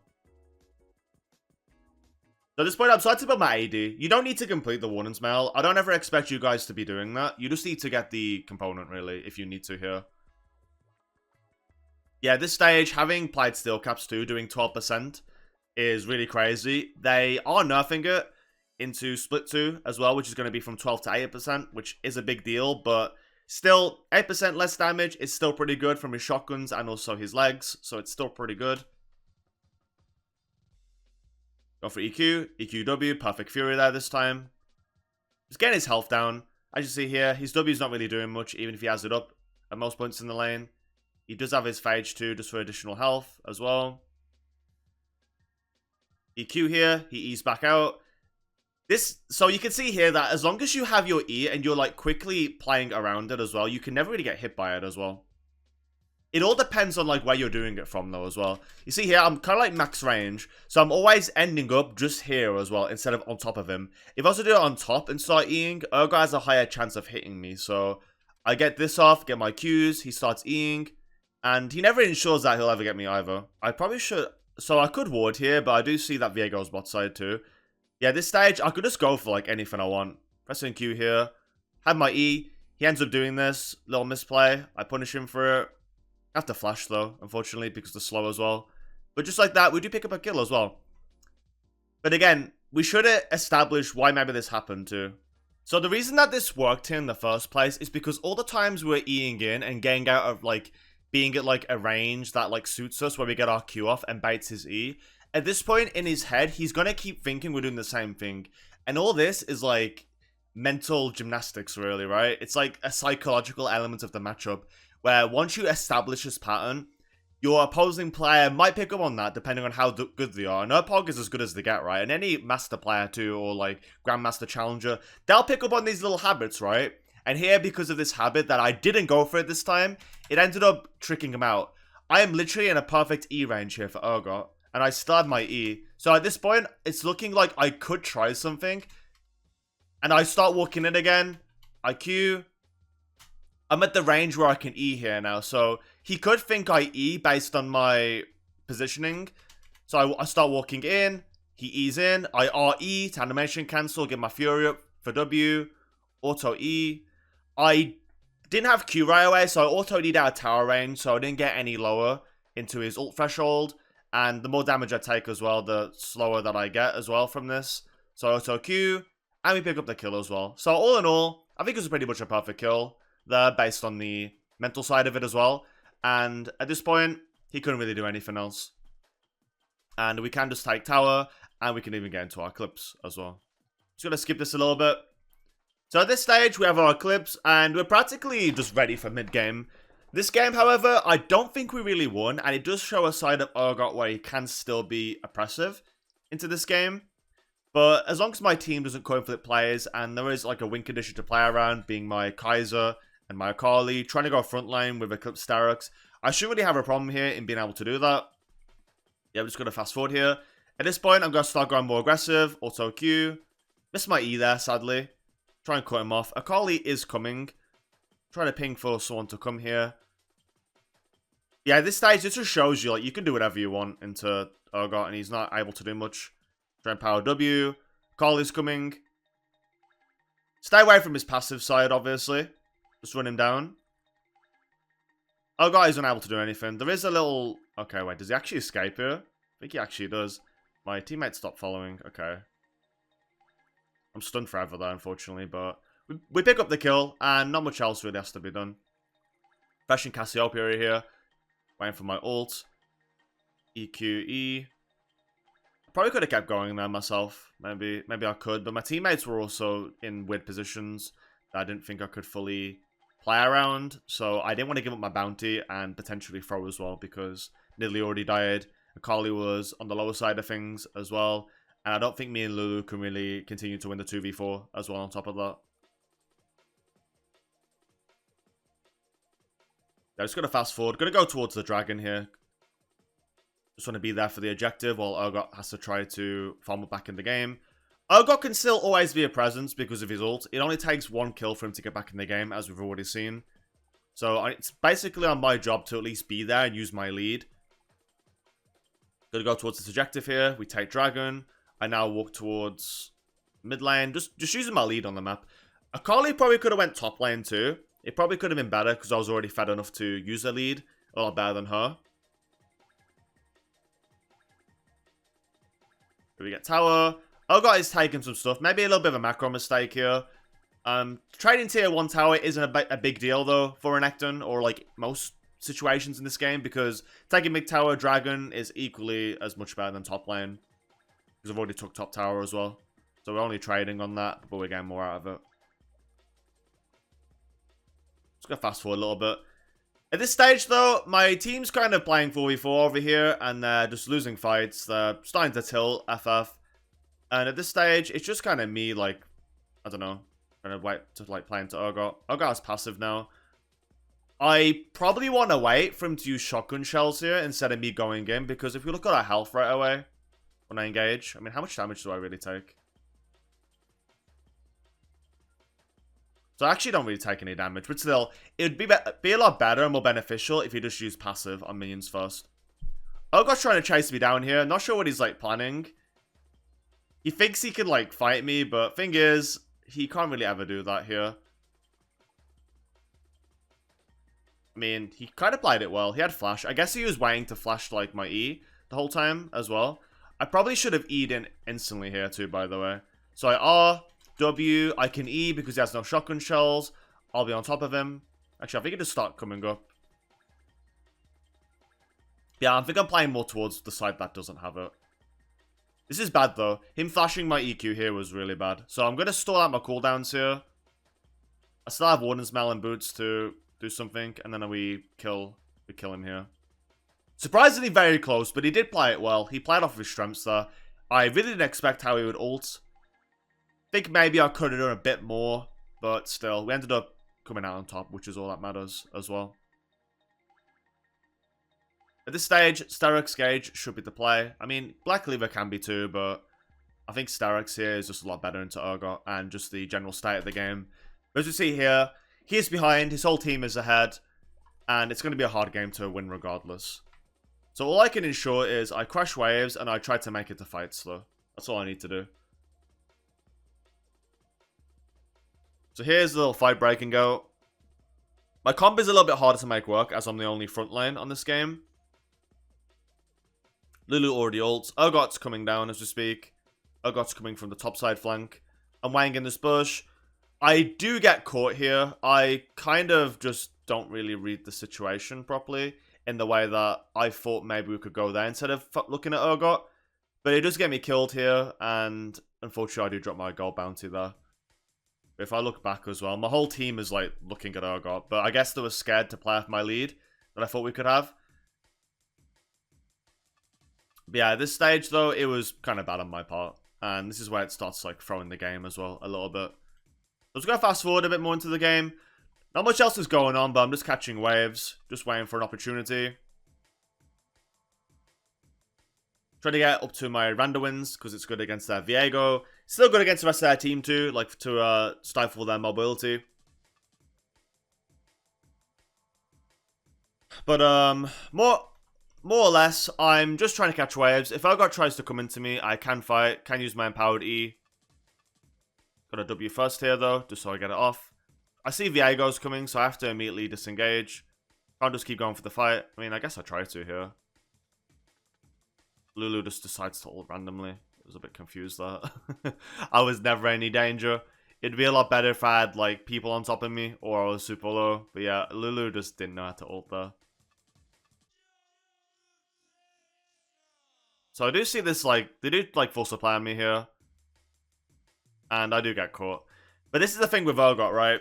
One misplay like this, like I had Red Trinket. All I had to do was Red Trinket here because they had a ward. I didn't know, but because I didn't use it, I got caught, ended up getting Urgot ulted, getting jumped on by everyone, and even my burst resistance kit was not enough.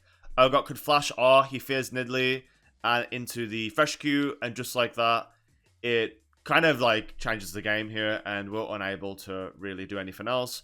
There are some little plays that I do to try and come back into the game. I'm still kind of a force to be reckoned with. However, any little mistake and it's practically GG. Yeah, I'm just going to fast forward this part of the game. Nothing else really going on. It's just the fact that if I get caught and my team's not around me, game is practically over. And that is kind of the story of these fights. I was kind of throwing here with all my lead. My team is also not really around me or like pushing up to the objective. So we're giving up dragons, and it makes it a lot harder to play. What was this kill? Was it anything fancy? Maybe it was. Let's see. Usually a Cassiopeia kill is something fancy, so I'm just gonna look. Yeah, dodge the ult. Always pretty good at that. Yeah, kill Cassio here. Yeah, at this stage, I think my team's just fine top, and I think Urgot maybe gets a kill. Urgot is super good into team fights like this as well, just because of his ult factor and the fact he has a stun as well. Just like Renekton, the stuns can be pretty good for what they can create. Trying to get there in the fight. Urgot just pick up a kill. Whole team gets killed. And just like that, game does start to, fall. Our towers fall. They take our bot side, sorry. I get caught by a combo again. Their combos are super good here to kind of execute a kill on me. And just like that, URPOG does get the win. Sadly, a little bit of a team diff, if you ask me. But it was still a good lane. I think it was still a fun game as well, all things considered. And with that said, that is basically the last VOD and the main things that I really have to talk about today with this game. So guys, with all that said, that is my first very matchup guide video that I made on the Urgot matchup with lots of examples, a lot of points, a lot of information that you can take away today and apply into your games.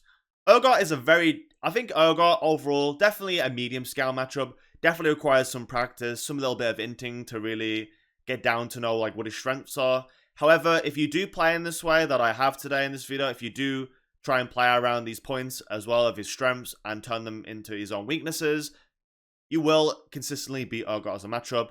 I tend to not really lose to him at all anymore since I've started playing a lot better and using a lot of my own points in these videos. So with that said, hopefully this video helped you. Hopefully you enjoyed this guide series too. I had a great time making this. It was pretty cool. I really enjoyed it as well. And if you guys want a certain champion matchup that you want me to make, then leave in the comment section below. Do keep in mind though that it will take some time to make a guide series like this because I require a lot of games on the matchup, which can take up to, days, maybe even a month. Who knows really? So I will try to do ones that I do have reliable content into, because I think it does probably a lot more than just wait for months and for a matchup that I might not play against. E.g. a Kled matchup is pretty hard to see sometimes. Maybe even things like Cassio top. Who knows, right? It's little things like this that are a bit more trickier, so do keep in mind that I'll probably play